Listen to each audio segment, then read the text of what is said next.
আসসালামু আলাইকুম ওরহমতুল্লাহ। নবী পরিবার পরম্পরা।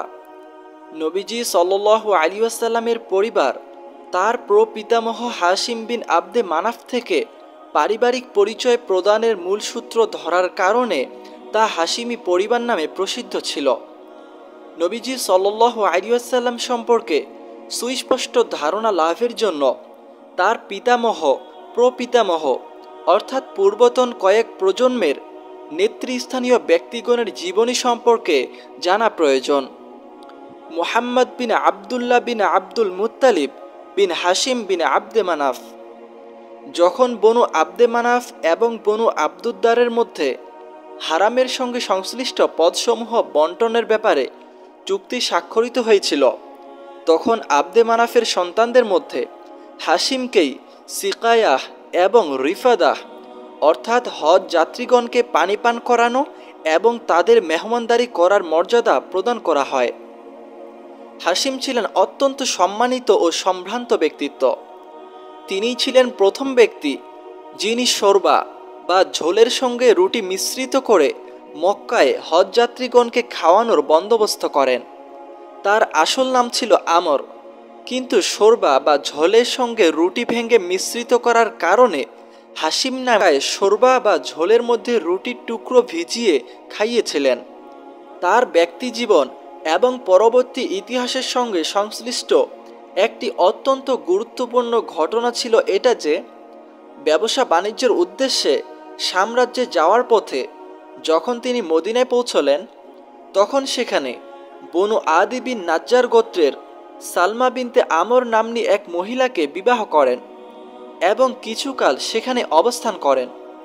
তারপর স্বীয় স্ত্রীকে গর্ভবতী অবস্থায় তার পিত্রালয়ে রেখে দিয়ে তিনি সাম্রাজ্যে চলে যান এবং সেখানে গিয়ে ফিলিস্তিনের গাজাহ শহরে পরলোক গমন করেন। এদিকে সালমা গর্ভজাত সন্তান যথাসময়ে ভূমিষ্ঠ হয়। বর্ষপঞ্জির হিসেবে সে বছরটি ছিল 497 খ্রিস্টাব্দ। নবজাত শিশুর মাথার চুল ছিল সাদা, তাই সালমা তার নাম রাখেন সাইবা। সালমা নিজ পিত্রালয়ে সযত্নে তার লালন পালন করতে থাকেন। শিশু আব্দুল মুত্তালিব দিনে দিনে শশীকলার মতো বৃদ্ধিপ্রাপ্ত হয়ে উঠলেও দীর্ঘদিন যাবৎ মক্কার হাশিম পরিবারের কেউই তার জন্মের কথা জানতে পারেননি।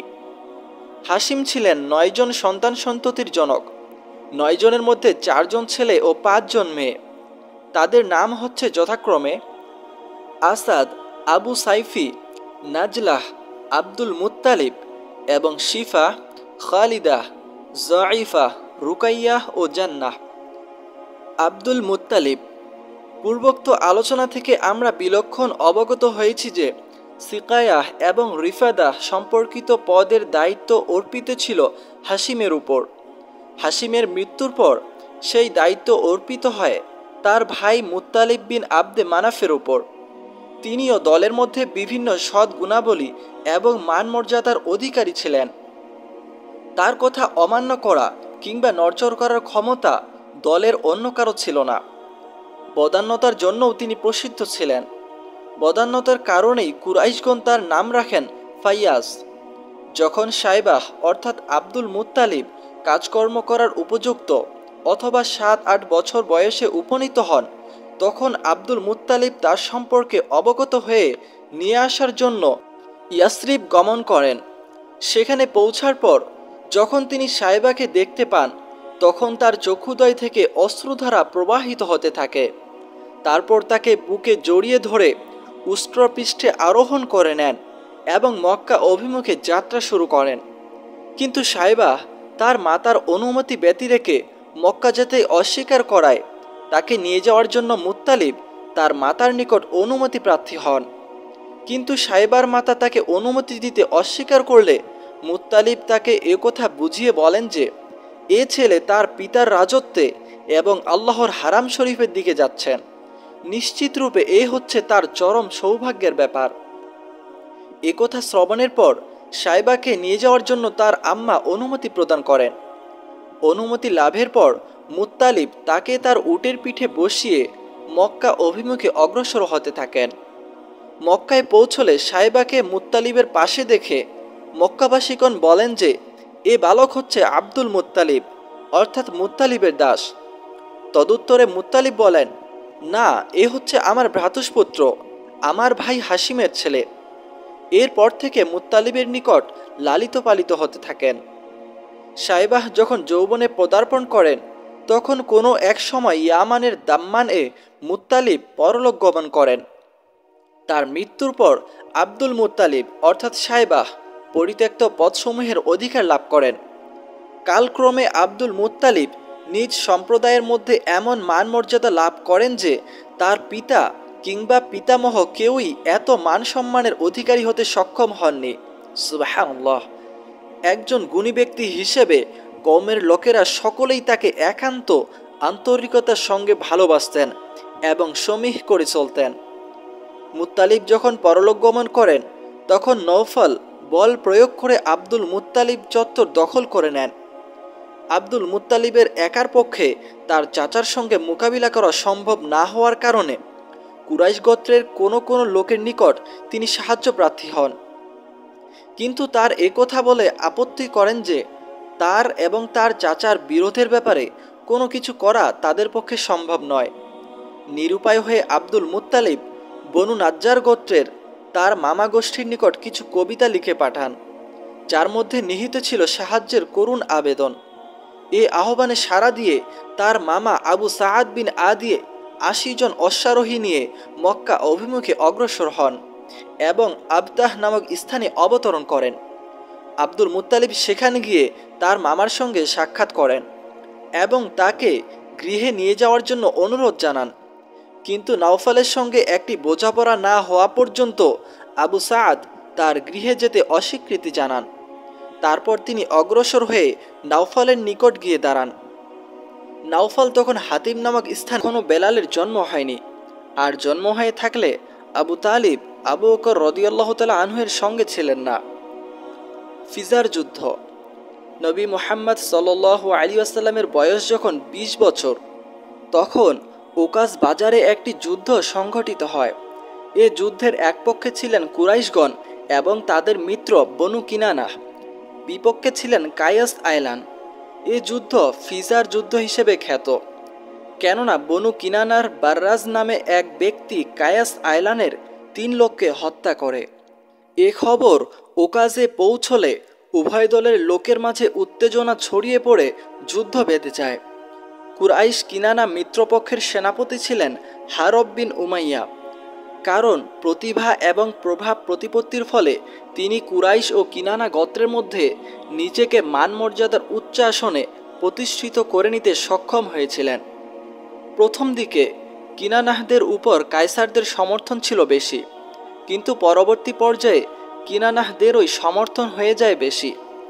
অতঃপর কুরাইশের কতক ব্যক্তি উভয় পক্ষের নিহতদের বিষয়ে সমঝোতার লক্ষ্যে সন্ধির প্রস্তাব দেন এবং বললেন যে কোনো পক্ষে বেশি নিহত থাকলে অতিরিক্ত নিহতের দিয়াত গৃহীত হবে।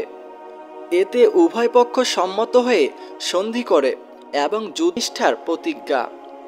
ফিজার যুদ্ধের নিষ্ঠুরতা ও ভয়াবহতা সুচিন্তাশীল ও সদিচ্ছা পরায়ণ আরববাসীগণকে দারুণভাবে বিচলিত করে তোলে। এ যুদ্ধে কত যে প্রাণহানি ঘটে, কত শিশু ইয়াতিম হয়, কত নারী বিধবা হয় এবং কত সম্পদ বিনষ্ট হয় তার ইয়ত্তা করা যায় না। ভবিষ্যতে আরববাসীগণকে যাতে এরকম অর্থহীন যুদ্ধে লিপ্ত হয়ে ভয়াবহ ক্ষয়ক্ষতির শিকার হতে না হয়, সেজন্য কুরাইশের বিশিষ্ট গোত্রপতিগণ আবদুল্লাহ বিন জুদআন তাইমির গৃহে একত্রিত হয়ে আল্লাহর নামে একটি অঙ্গীকারনামা সম্পাদনা করেন। আবদুল্লাহ বিন জুদআন ছিলেন তৎকালীন মক্কার একজন অত্যন্ত ধনাঢ্য ব্যক্তি। অধিকন্ত সততা, দানশীলতা এবং অতিথি পরায়ণতার জন্য সমগ্র আরব ভূমিতে তার বিশেষ প্রসিদ্ধি থাকার কারণে আরববাসীগণের উপর তার যথেষ্ট প্রভাবও ছিল। এ প্রেক্ষিতেই তার বাড়িতেই অঙ্গীকারনামা সম্পাদনের এ অনুষ্ঠানে ব্যবস্থা করা হয়। যে সকল গোত্র আলোচনা বৈঠকে অংশগ্রহণ করেন তার মধ্যে প্রধান গোত্রগুলো হচ্ছে বনু হাশিম, বনু মুত্তালিব, বনু আসাদ বিন আব্দুল উজ্জা, বনু জুহরা বিন কিলাব এবং বনু তামিম বিন মুররাহ। বৈঠকে একত্রিত হয়ে সকলে যাবতীয় অন্যায়, অনাচার এবং অর্থহীন যুদ্ধ বিগ্রহের প্রতিকার সম্পর্কে আলাপ আলোচনা করেন। তখনকার সময়ে নিয়ম ছিল, গোত্রীয় কিংবা বংশীয় কোনো ব্যক্তি, আত্মীয় স্বজন অথবা সন্ধিসূত্রে আবদ্ধ কোনো ব্যক্তি শত অন্যায় অনাচার করলেও সংশ্লিষ্ট সকলকে তার সমর্থন করতেই হবে, তা সে যত বড় বা বীভৎস অন্যায় হোক না কেন। এ পরামর্শ সভায় এটা স্থিরীকৃত হয়ে যায়, এ জাতীয় নীতি হচ্ছে ভয়ঙ্কর অন্যায়, অমানবিক এবং অবমাননাকর। কাজেই এ ধরনের জঘন্য নীতি আর কিছুতেই চলতে দেয়া যেতে পারে না। তারা প্রতিজ্ঞা করলেন, ১. দেশের অশান্তি দূর করার জন্য আমরা যথাসাধ্য চেষ্টা করব। ২. বিদেশি লোকজনের ধনপ্রাণ ও মান সম্ভ্রম রক্ষা করার জন্য আমরা যথাসাধ্য চেষ্টা করব। ৩. দরিদ্র, দুর্বল ও অসহায় লোকদের সহায়তা দানে আমরা কখনোই কুণ্ঠাবোধ করব না। ৪. অত্যাচারী ও অনাচারীর অন্যায় অত্যাচার থেকে দুর্বল দেশবাসীদের রক্ষা করতে প্রাণপণ চেষ্টা করব। এটা ছিল অন্যায় ও অনাচারের বিরুদ্ধে সত্য ও ন্যায় প্রতিষ্ঠার জন্য অঙ্গীকারনামা। এজন্য এ অঙ্গীকারনামা ভিত্তিক সেবা সংঘের নাম দেয়া হয়েছিল হিলফুল ফুজুল বা হলফ উল ফুজুল। একদা এ প্রসঙ্গের উল্লেখকালে তিনি দীপ্ত কণ্ঠে বলেছিলেন, আজও যদি কোনো উৎপীড়িত ব্যক্তি বলে, হে ফুজুল অঙ্গীকারনামার ব্যক্তিবৃন্দ, আমি নিশ্চয়ই তার সে আহ্বানে সাড়া দিব। অধিকন্তু এ ব্যাপারে অন্য এক প্রসঙ্গে তিনি বলেছিলেন, আবদুল্লাহ বিন জুদানের বাসভবনে আমি এমন এক অঙ্গীকারনামায় শরিক ছিলাম যার বিনিময়ে আমি আসন্ন প্রসবা উটও পছন্দ করি না, এবং যদি ইসলামের যুগে এরূপ অঙ্গীকারের জন্য আমাকে আহ্বান জানানো হয় তাহলেও আমি উপস্থিত আছি কিংবা প্রস্তুত আছি বলতাম। হলফুল ফুজুল প্রতিষ্ঠার অন্য একটি প্রাসঙ্গিক প্রত্যক্ষ পটভূমির কথাও জানা যায়, এবং তা হচ্ছে জুবাইদ, ইয়ামানের একটি শহরের নাম। অর্থাৎ জুবাইদ হতে একজন লোক মক্কায় এসেছিলেন কিছু মালপত্র নিয়ে ব্যবসার উদ্দেশ্যে। আস বিন ওয়াইল সাহমি তার নিকট থেকে মালপত্র ক্রয় করেন, কিন্তু তার প্রাপ্য তাকে না দিয়ে তা আটক রাখেন। এ ব্যাপারে তাকে সাহায্যের জন্য তিনি আবদুদ্দার, মখজুম, জুমাহ, সাহাম এবং আদি এ সকল গোত্রের নিকট সাহায্যের আবেদন জানান। কিন্তু তার আবেদনের প্রতি কেউই কর্ণপাত না করায় তিনি জাবালে আবু কুবাইস পর্বতের চূড়ায় উঠে উচ্চ কণ্ঠে কিছু কবিতা আবৃত্তি করেন, যার মধ্যে তার নিজের অত্যাচার উৎপীড়নের মুখোমুখি হওয়ার বিষয়টিও বর্ণিত ছিল। আবৃত্তি শ্রবণ করে জুবাইর বিন আব্দুল মুত্তালিব দৌড়ে গিয়ে বলেন, এই লোকটি অসহায় এবং সহায় সম্বলহীন কেন? তারই অর্থাৎ জুবাইরের প্রচেষ্টায় উপর্যুক্ত গোত্রগুলো একত্রিত হয়ে একটি সন্ধি চুক্তি সম্পাদন করেন এবং পরে আস বিন ওয়াইলের নিকট থেকে জুবাইদের পাওনা আদায় করে দেয়া হয়। দুঃখময় জীবনযাপন। নবী মুহাম্মদ সাল্লাল্লাহু আলাইহি ওয়াসাল্লাম এর বাল্য, কৈশোর এবং প্রথম যৌবনে পেশাভিত্তিক সুনির্দিষ্ট কোনো কাজকর্মের কথা পাওয়া যায় না। তবে নির্ভরযোগ্য বিভিন্ন সূত্রের মাধ্যমে জানা যায় যে বনু সাদ গোত্রে দুধমার গৃহে থাকা অবস্থায় অন্যান্য বালকদের সঙ্গে ছাগল চরানোর উদ্দেশ্যে মাঠে গমন করতেন। মক্কাতেও কয়েক কিরাত অর্থের বিনিময়ে তিনি ছাগল চরাতেন। না তোষামোদি ছিল, না ঝগড়াটে ছিলেন। তিনি যখন মক্কা বিজয়ের সময় আগমন করেন তখন তাকে সাদর সম্ভাষণ জানান এবং বললেন, হে আমার ভাই এবং ব্যবসায়ের অংশীদার। তারপর যখন তিনি 25 বছর বয়সে পদার্পণ করেন তখন খাদিজা রাদিয়াল্লাহু আনহা এর সম্পদ নিয়ে ব্যবসার উদ্দেশ্যে শাম দেশে গমন করেন। ইবনু ইসহাক হতে বর্ণিত আছে যে খাদিজা বিনতে খুয়াইলিদ রাদিয়াল্লাহু আনহা এক সম্ভ্রান্ত সম্পদশালী ও ব্যবসায়ী মহিলা ছিলেন। ব্যবসায়ী অংশীদারিত্ব এবং প্রচলিত প্রথা অনুযায়ী লভ্যাংশের একটি নির্দিষ্ট পরিমাণ অর্থের বিনিময়ে তিনি ব্যবসায়ীগণের নিকট অর্থলগ্নি করতেন। পুরো কুরাইশ গোত্রই জীবন জীবিকার জন্য ব্যবসা বাণিজ্যে লিপ্ত থাকতেন। যখন বিবি খাদিজা রাদিয়াল্লাহু আনহা রাসূলুল্লাহ সাল্লাল্লাহু আলাইহি ওয়াসাল্লামের সত্যবাদিতা, উত্তম চরিত্র, সদাচার এবং আমানত হেফাজতের নিশ্চয়তা সম্পর্কে অবগত হলেন, তখন তিনি মুহাম্মদ সাল্লাল্লাহু আলাইহি ওয়াসাল্লামের নিকট এক প্রস্তাব পেশ করলেন যে তিনি তার অর্থ নিয়ে ব্যবসার উদ্দেশ্যে তার দাস মাইসারাহ সঙ্গে শাম দেশে গমন করতে পারেন। তিনি স্বীকৃতিও প্রদান করেন যে অন্যান্য ব্যবসায়ীগণকে যে হারে লভ্যাংশ বা মুনাফা প্রদান করা হয় তাকে তার চেয়ে অধিক মাত্রায় মুনাফা প্রদান করা হবে।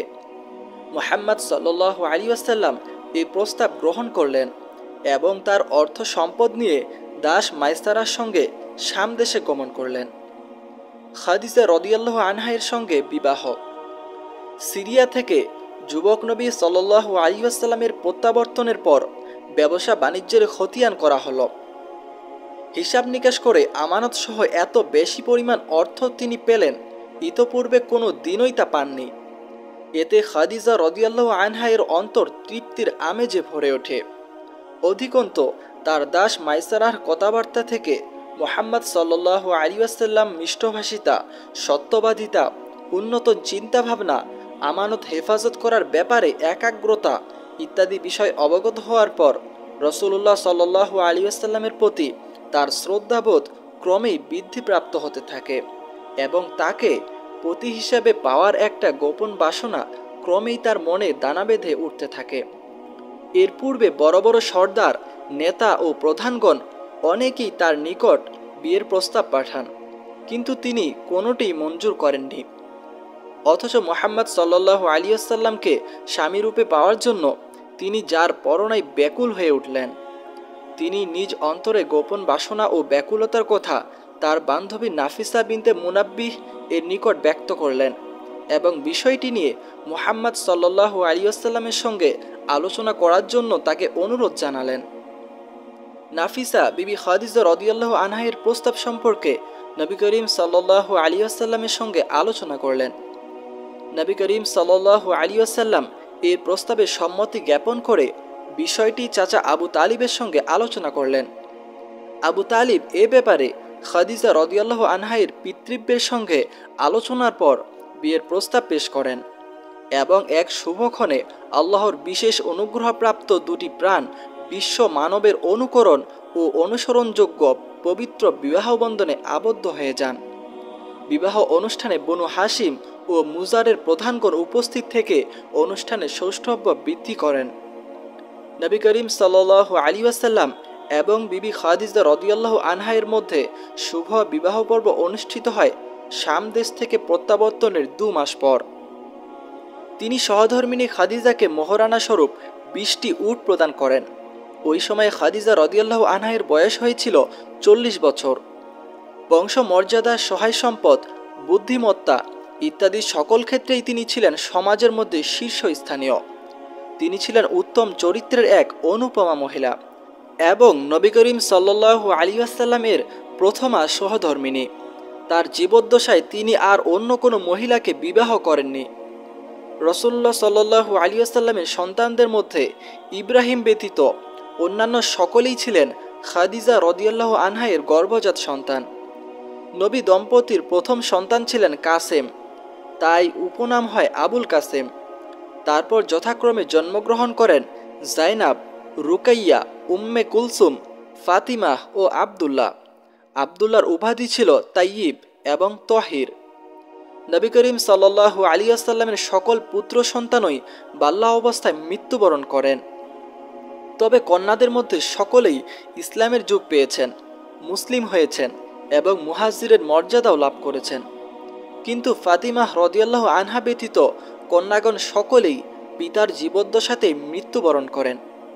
ফাতিমাহ রাদিয়াল্লাহু আনহা এর মৃত্যু হয়েছিল নবী করিম সাল্লাল্লাহু আলাইহি ওয়াসাল্লামের মৃত্যুর 6 মাস পর। কাবা গৃহ পুনর্নির্মাণ এবং হাজরে আসওয়াদ সম্পর্কিত বিবাদ মীমাংসা। রাসূলুল্লাহ সাল্লাল্লাহু আলাইহি ওয়াসাল্লাম যখন 35 বছরে পদার্পণ করেন তখন কুরাইশগণ কাবা গৃহের পুনর্নির্মাণ কাজ আরম্ভ করেন, কারণ কাবা গৃহের স্থানটি চতুর্দিকে দেয়াল দ্বারা পরিবেষ্টিত অবস্থায় ছিল মাত্র। দেয়ালের উপর কোনো ছাদ ছিল না। এ অবস্থার সুযোগ গ্রহণ করে কিছু সংখ্যক চোর এর মধ্যে প্রবেশ করে রক্ষিত বহু মূল্যবান সম্পদ এবং অলঙ্কারাদি চুরি করে নিয়ে যায়। ইসমাঈল আলাইহিস সালামের আমল হতেই এ ঘরের উচ্চতা ছিল 9 হাত।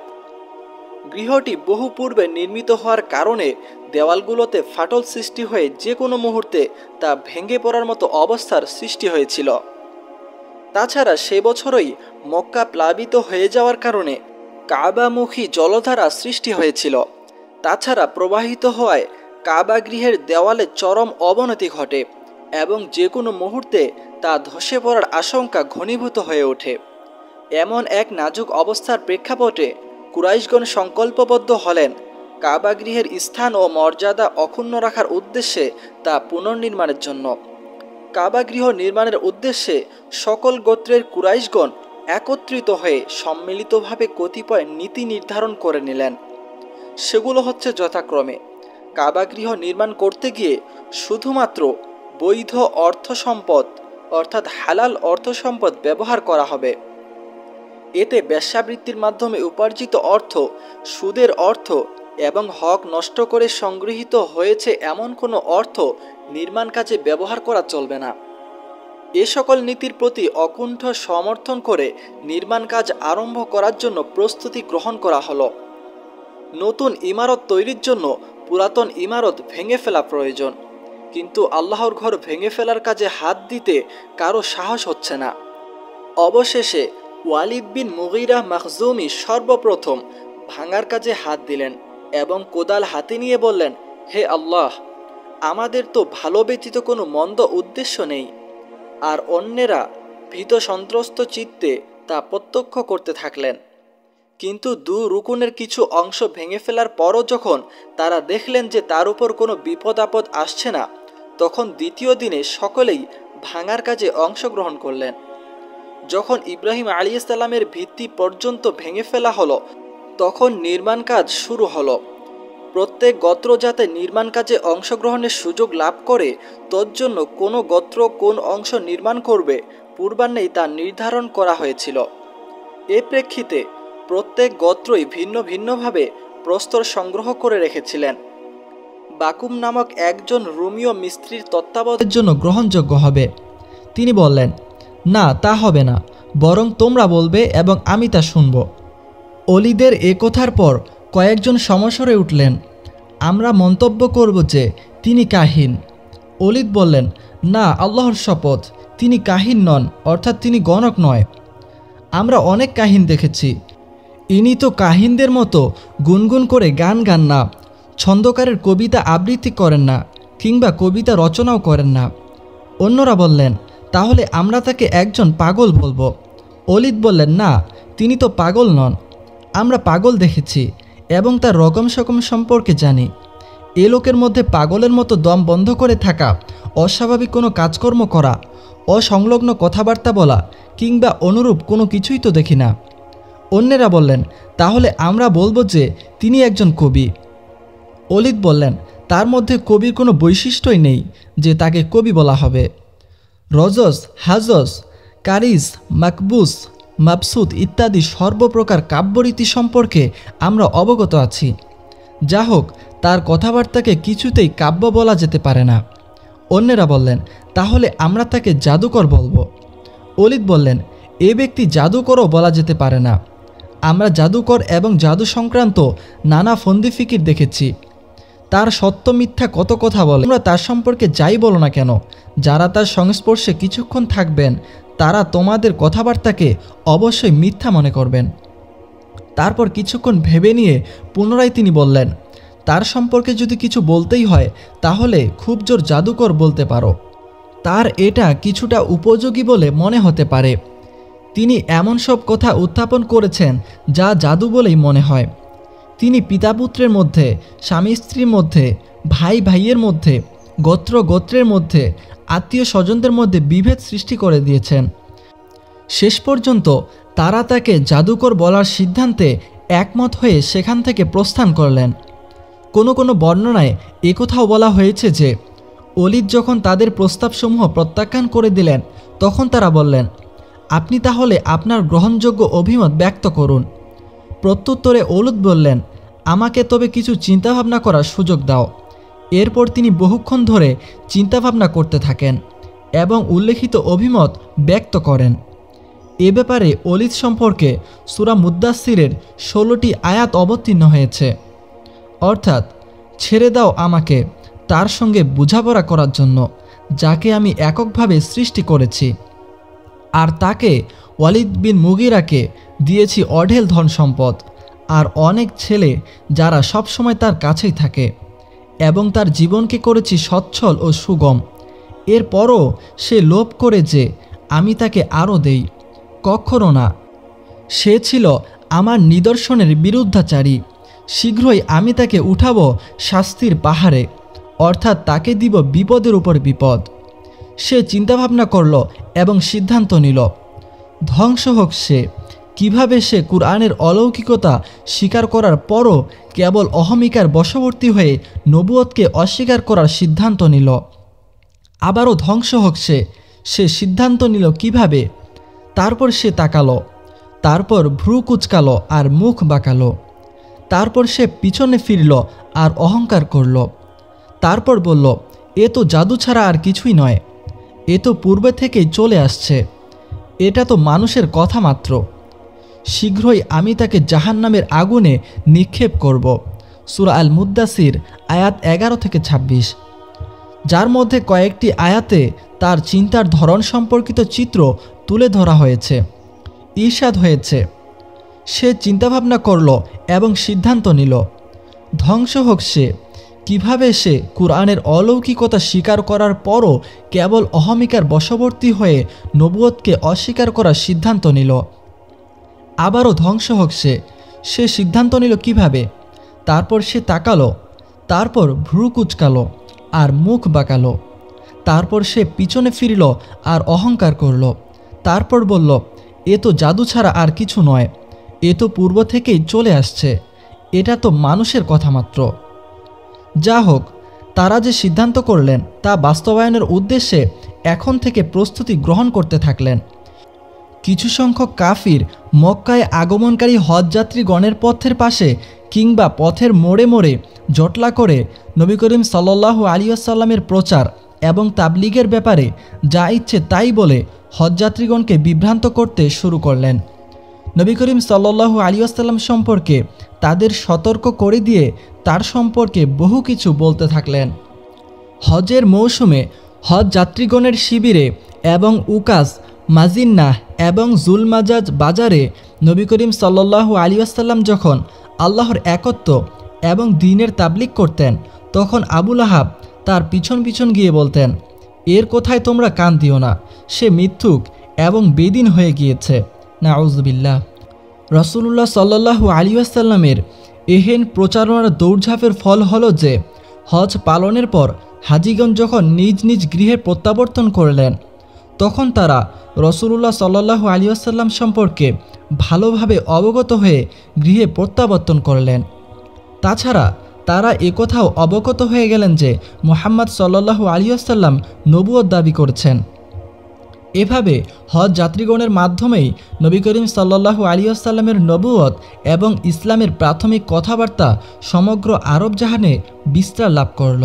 সুবহানাল্লাহ। বিরুদ্ধাচারণের বিভিন্ন পন্থা।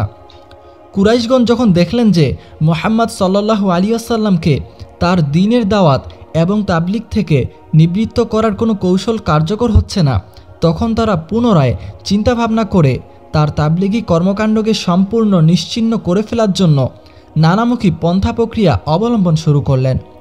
যে সকল পন্থা তারা অবলম্বন করলেন তা হচ্ছে যথাক্রমে: প্রথম পন্থা, উপহাস, ঠাট্টা তামাশা, ব্যঙ্গ বিদ্রূপ, মিথ্যা প্রতিপরায়ণ, বিপন্ন ও ব্যতিব্যস্ত করে তাদের উদ্যম ও কাজের স্পৃহাকে নষ্ট করে দেয়া। এ উদ্দেশ্যে মুশরিকগণ রাসূলুল্লাহ সাল্লাল্লাহু আলাইহি ওয়াসাল্লামকে অশালীন অপবাদ এবং গালিগালাজ করতেও কুণ্ঠবোধ করেননি। তারা কখনো তাকে পাগল বলেও সম্বোধন করতেন, যেমনটি ইরশাদ হয়েছে, ওয়াকালু ইয়া আইয়ুহাল্লাযী নুযিলা আলাইহি যিকরু ইন্নাকা লামাজনুন, অর্থাৎ তারা বলে, ওহে ওই ব্যক্তি যার প্রতি কুরআন অবতীর্ণ হয়েছে, তুমি তো অবশ্যই পাগল। সূরা আল হিজর আয়াত 6। কখনো কখনো নবী করিম সাল্লাল্লাহু আলাইহি ওয়াসাল্লামকে জাদুকর বলতো এবং মিথ্যার অপবাদও দিত, যেমনটি ইরশাদ হয়েছে, আর তারা এ ব্যাপারে বিস্ময়বোধ করল যে তাদের কাছে তাদেরই মধ্য হতে একজন সতর্ককারী এসেছে। কাফিরগণ বলল, এটা একটা জাদুকর, মিথ্যুক, নাউজুবিল্লাহ। সূরা সদ আয়াত 4। এ কাফিরগণ নবীজি সাল্লাল্লাহু আলাইহি ওয়াসাল্লামের অগ্রভাগে ও পিছনে ক্রোধান্বিত এবং প্রতিহিংসা পরায়ণতার দৃষ্টিভঙ্গি ও মন মানসিকতা নিয়ে ঘোরাফেরা করত। এ প্রসঙ্গে কুরআন মাজিদে ইরশাদ হয়েছে, কাফিররা যখন কুরআন শুনে তখন তারা যেন তাদের দৃষ্টি দিয়ে তোমাকে আশ্রে ফেলবে, আর তারা বলে সে তো অবশ্যই পাগল। সূরা আল কলম আয়াত 51।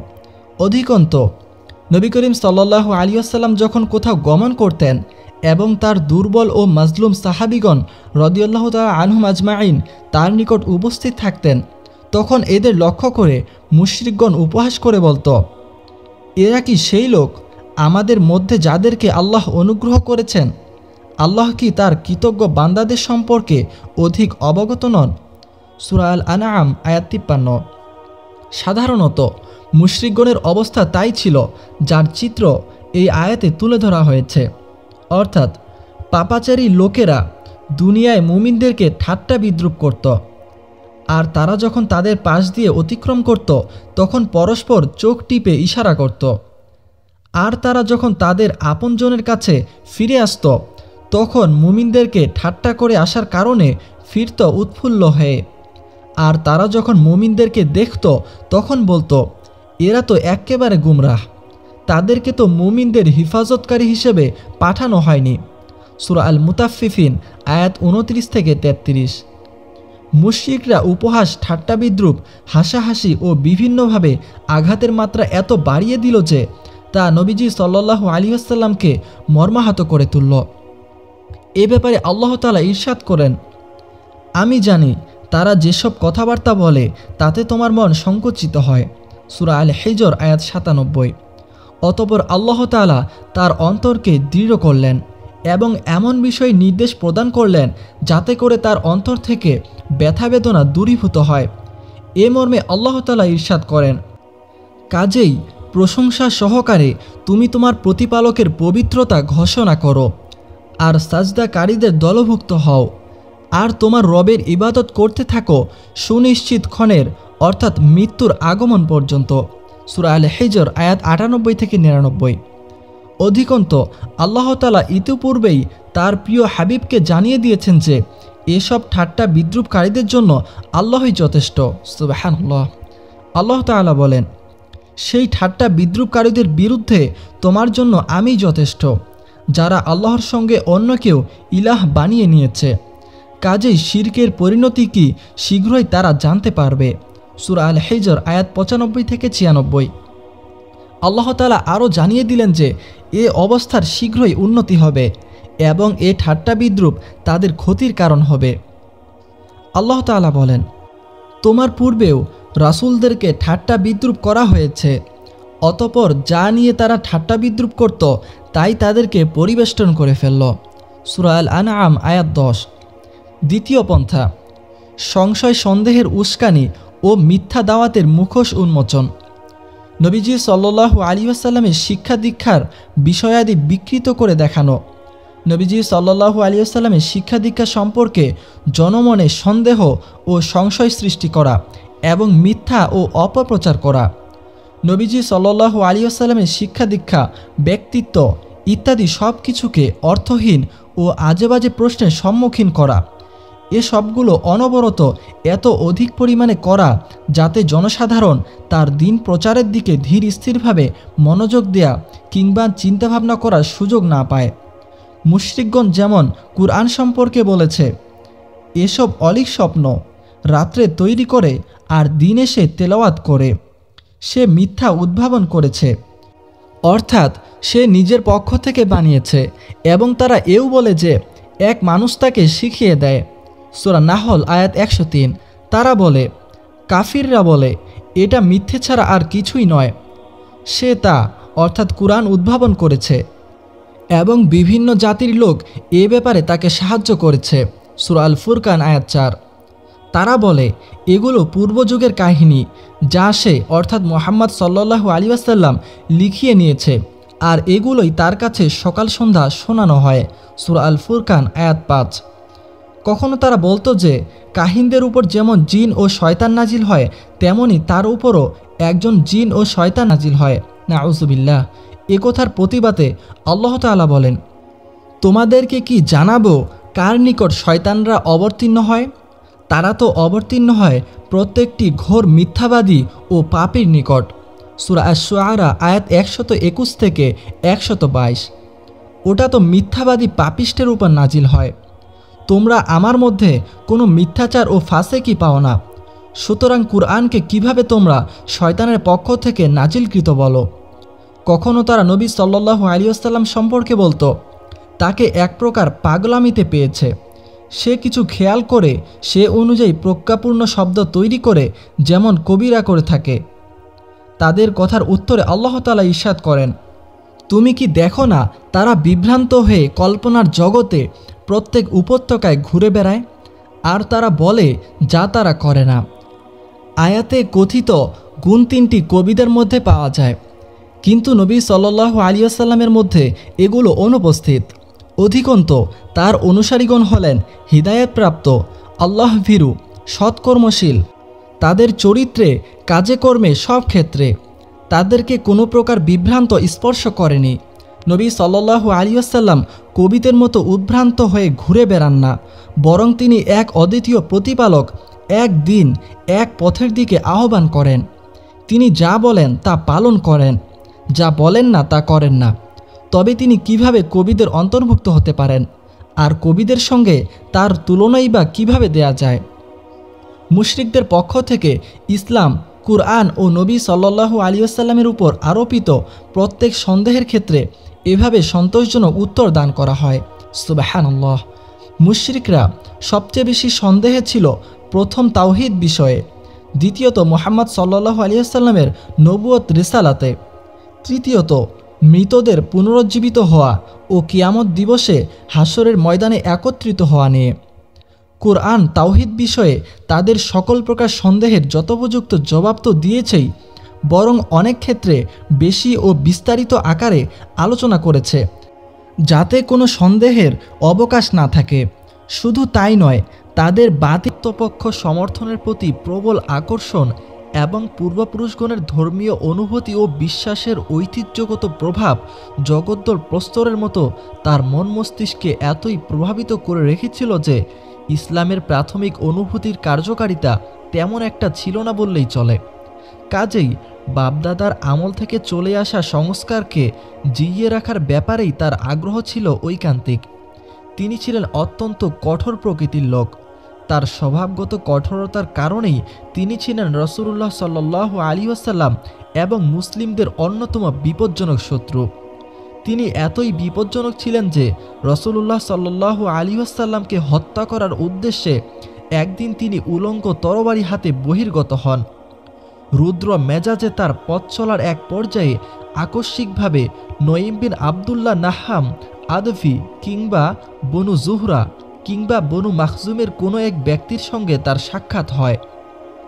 তার ভ্রুযুগল কুঞ্চিত অবস্থায় দেখে সেই ব্যক্তি জিজ্ঞেস করল, হে উমর, কি উদ্দেশ্যে কোথায় চলেছ? তিনি বললেন, মুহাম্মদ সাল্লাল্লাহু আলাইহি ওয়াসাল্লামকে হত্যা করার উদ্দেশ্যে চলেছি। নাউজুবিল্লাহ। লোকটি বলল, মুহাম্মদ সাল্লাল্লাহু আলাইহি ওয়াসাল্লামকে হত্যা করে বনু হাসিম ও বনু জুহরা থেকে কিভাবে রক্ষা পাবে? উমর বললেন, মনে হচ্ছে তোমরাও পূর্বপুরুষগণের ধর্ম পরিত্যাগ করে বেদিন হয়ে গেছ। লোকটি বলল, উমর, একটি আজব কথা তোমাকে শোনাবো নাকি? তোমার বোন ও ভগ্নিপতিও তোমাদের ধর্ম পরিত্যাগ করে বেদিন হয়ে গিয়েছে। এ কথা শুনে উমর প্রজ্বলিত অগ্নিকুণ্ডে ঘৃতাহুতি দেওয়ার মতো ক্রোধাগ্নিতে দপ করে জ্বলে উঠলেন এবং সোজা ভগ্নিপতির গৃহাভিমুখে যাত্রা করলেন। সেখানে খাব্বাব বিন আরাত্তা একটি সহিফার সাহায্যে সূরা তহার অংশবিশেষ স্বামী স্ত্রীকে তালিম দিচ্ছিলেন। খাব্বাব তাদের তালিম দেওয়ার জন্য নিয়মিত সেখানে যাতায়াত করতেন। খাব্বাব রাদিয়াল্লাহু তাআলা আনহু যখন উমর রাদিয়াল্লাহু তাআলা আনহুয়ের সেখানে গমনের শব্দ শ্রবণ করলেন, তখন তিনি ঘরের মধ্যে গিয়ে আত্মগোপন করলেন এবং উমরের বোন ফাতিমা সহিফাখানা লুকিয়ে রাখলেন। কিন্তু উমর বাড়ির কাছাকাছি গিয়ে খাব্বাবের কণ্ঠস্বর শুনতে পেয়েছিলেন। তাই তিনি জিজ্ঞেস করলেন, কার কণ্ঠে মৃদু মৃদু আওয়াজ শুনতে পাচ্ছিলাম যেন। তার বোন উত্তর করলেন, না তেমন কিছুই না, আমরাই পরস্পর কথাবার্তা বলছিলাম। উমর রাদিয়াল্লাহু তাআলা আনহু বললেন, সম্ভবত তোমরা উভয়ই বেদিন হয়ে গেছ। ভগ্নিপতি সাঈদ বললেন, আচ্ছা উমর, বলো তো, তোমাদের ধর্ম ছাড়া অন্য কোনো ধর্মে যদি সত্য থাকে তবে করণীয় কি হবে? একথা শোনা মাত্র উমর তেলে বেগুনে জ্বলে উঠে ভগ্নিপতিকে নির্মমভাবে প্রহার করতে শুরু করলেন। নিরুপায় ভগ্নী জোর করে ভ্রাতাকে স্বামী থেকে পৃথক করে দিলেন। এতে আরও ক্রুদ্ধ হয়ে উমর রাদিয়াল্লাহু তাআলা আনহু তার বোনের গণ্ডদেশে এমন এক চপেটাঘাত করলেন যে সঙ্গে সঙ্গে তার মুখমণ্ডল রক্তাক্ত হয়ে গেল। ইবনু ইসহাকের বর্ণনায় আছে যে তিনি মাথায় আঘাতপ্রাপ্ত হয়েছিলেন। ভগ্নী ক্রোধ ও আবেগজড়িত কণ্ঠে বললেন, উমর, তোমার ধর্ম ছাড়া অন্য ধর্ম যদি সত্য হয়, একথা বলে তিনি কালেমা শাহাদাত পাঠ করলেন। আশহাদু আল্লা ইলাহা ইল্লাল্লাহ ওয়া আশহাদু আন্না মুহাম্মাদার রাসূলুল্লাহ সাল্লাল্লাহু আলাইহি ওয়াসাল্লাম, অর্থাৎ আমি সাক্ষ্য প্রদান করছি যে আল্লাহ ছাড়া সত্যিকারের কোনো উপাস্য নেই এবং মুহাম্মদ সাল্লাল্লাহু আলাইহি ওয়াসাল্লাম তার বান্দা ও রাসূল। শাহাদাতের এই বাণী শ্রবণ করা মাত্র উমর রাদিয়াল্লাহু তাআলা আনহু এর ভাবান্তর শুরু হয়ে গেল। তিনি তার বোনের রক্তাক্ত মুখমণ্ডল দেখে লজ্জিত হলেন।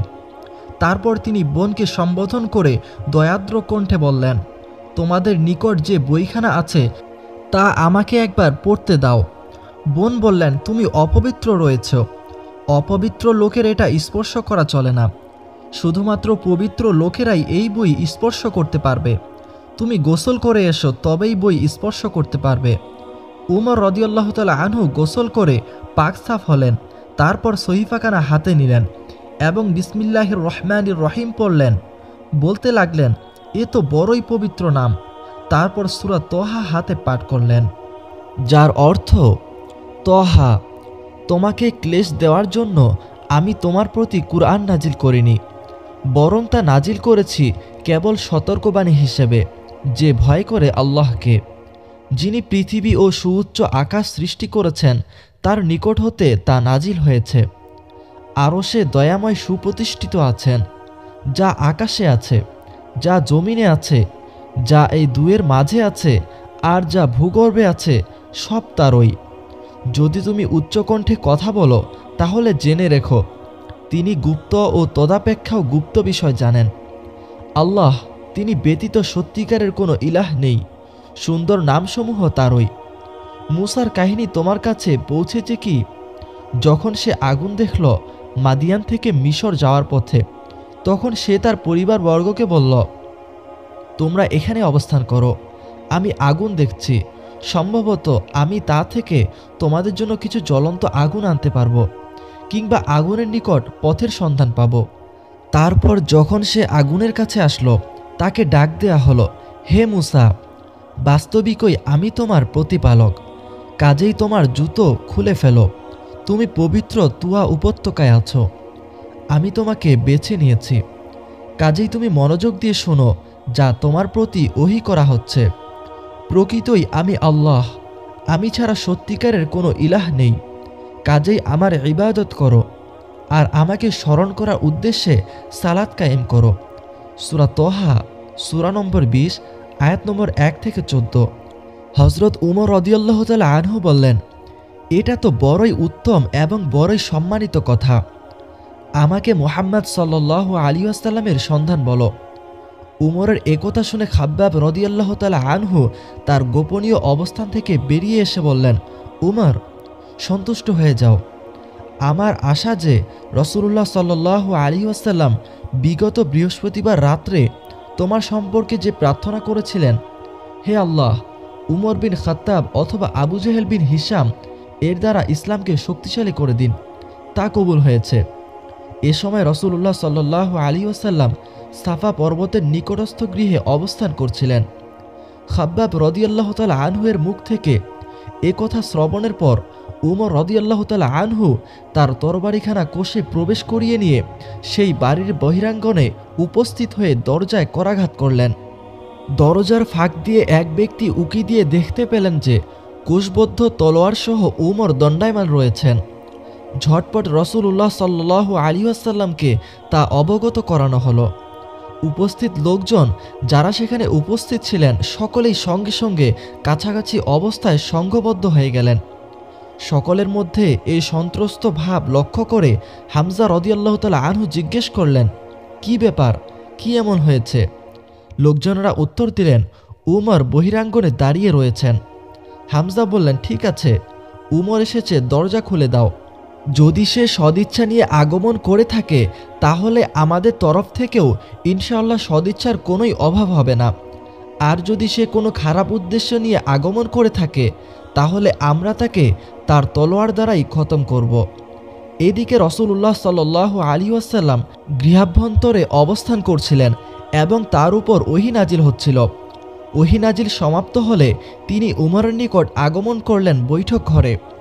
তিনি তার কাপড় এবং তরবারির কোষ ধরে শক্তভাবে টান দিয়ে বললেন, উমর, যেমনটি ওয়ালিদ বিন মুগীরার উপর অবতীর্ণ হয়েছিল সেইরূপ আল্লাহর তরফ থেকে যতক্ষণ না তোমার উপর লাঞ্ছনা, অবমাননা এবং শিক্ষামূলক শাস্তি অবতীর্ণ না হচ্ছে ততক্ষণ কি তুমি পাপাচার থেকে বিরত হবে না? তারপর রাসূলুল্লাহ সাল্লাল্লাহু আলাইহি ওয়াসাল্লাম আল্লাহর সমীপে দোয়া করলেন, আল্লাহুম্মা হাযা উমর ইবনুল খাত্তাব, আল্লাহুম্মা আইজ্জিল ইসলাম বিউমর ইবনুল খাত্তাব। হে সর্বশক্তিমান প্রভু, তোমার ইচ্ছে কিংবা অনিচ্ছায় হচ্ছে চূড়ান্ত, এ উমর বিন খাত্তাবের দ্বারা ইসলামের শক্তি এবং সম্মান বৃদ্ধি করুন। নবীজি সাল্লাল্লাহু আলাইহি ওয়াসাল্লামের প্রার্থনা শ্রবণের পর উমর রাদিয়াল্লাহু তাআলা আনহুর অন্তরে এমন এক স্পন্দনের সৃষ্টি হতে থাকলো যে তিনি অস্থির হয়ে পড়লেন এবং পাঠ করলেন, আশহাদু আল্লা ইলাহা ইল্লাল্লাহ ওয়া আন্নাকা রাসূলুল্লাহ সাল্লাল্লাহু আলাইহি ওয়াসাল্লাম। সুবহানাল্লাহ, আমি সাক্ষ্য প্রদান করছি যে আল্লাহ ছাড়া কোনো উপাস্য নেই এবং সত্যই আপনি আল্লাহর রাসূল। উমর রাদিয়াল্লাহু তাআলা আনহুর মুখ থেকে তাওহীদের এই বাণী শ্রবণ মাত্র গৃহাভ্যন্তরস্থ লোকজনেরা এত জোরে আল্লাহু আকবার ধ্বনি উচ্চারণ করলেন যে মসজিদুল হারামে অবস্থানকারী লোকেরাও তা স্পষ্টভাবে শুনতে পেলেন। আল্লাহু আকবার। আরব মুলুকে এটা সর্বজন বিদিত বিষয় ছিল যে উমর বিন খাত্তাব ছিলেন অত্যন্ত প্রতাপশালী এবং প্রভাবশালী। তিনি এতই প্রতাপশালী ছিলেন যে তার সঙ্গে প্রতিদ্বন্দ্বিতা করার মতো সাহস সেই সমাজে কারোই ছিল না। এ কারণে তার মুসলিম হয়ে যাওয়ার কথা প্রচার হওয়া মাত্র মুশরিক মহলে ক্রন্দন এবং বিলাপ সৃষ্টি হয়ে গেল এবং তারা বড়ই লাঞ্ছিত ও অপমানিত বোধ করতে থাকল।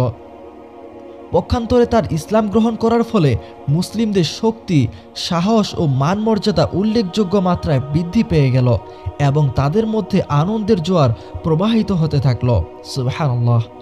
ইবনু ইসহাক নিজ সূত্রের বরাতে উমর রাদিয়াল্লাহু তাআলা আনহুর বর্ণনায় উদ্ধৃত করেছেন যে, যখন আমি মুসলিম হয়ে গেলাম তখন চিন্তাভাবনা করতে থাকলাম যে মক্কায় কোন কোন ব্যক্তি রাসূলুল্লাহ সাল্লাল্লাহু আলাইহি ওয়াসাল্লামের সবচেয়ে প্রভাবশালী শত্রু হিসেবে কাজ করে যাচ্ছে।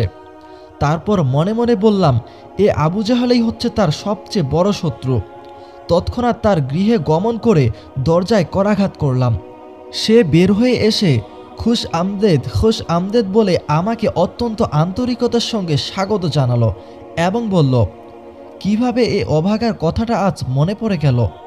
প্রত্যুত্তরে কোনো ভূমিকা না করেই আমি সরাসরি বললাম, তোমাকে আমি এ কথা বলতে এলাম যে আল্লাহ এবং তার রাসূল সাল্লাল্লাহু আলাইহি ওয়াসাল্লামের দ্বীনে আমি বিশ্বাস স্থাপন করেছি।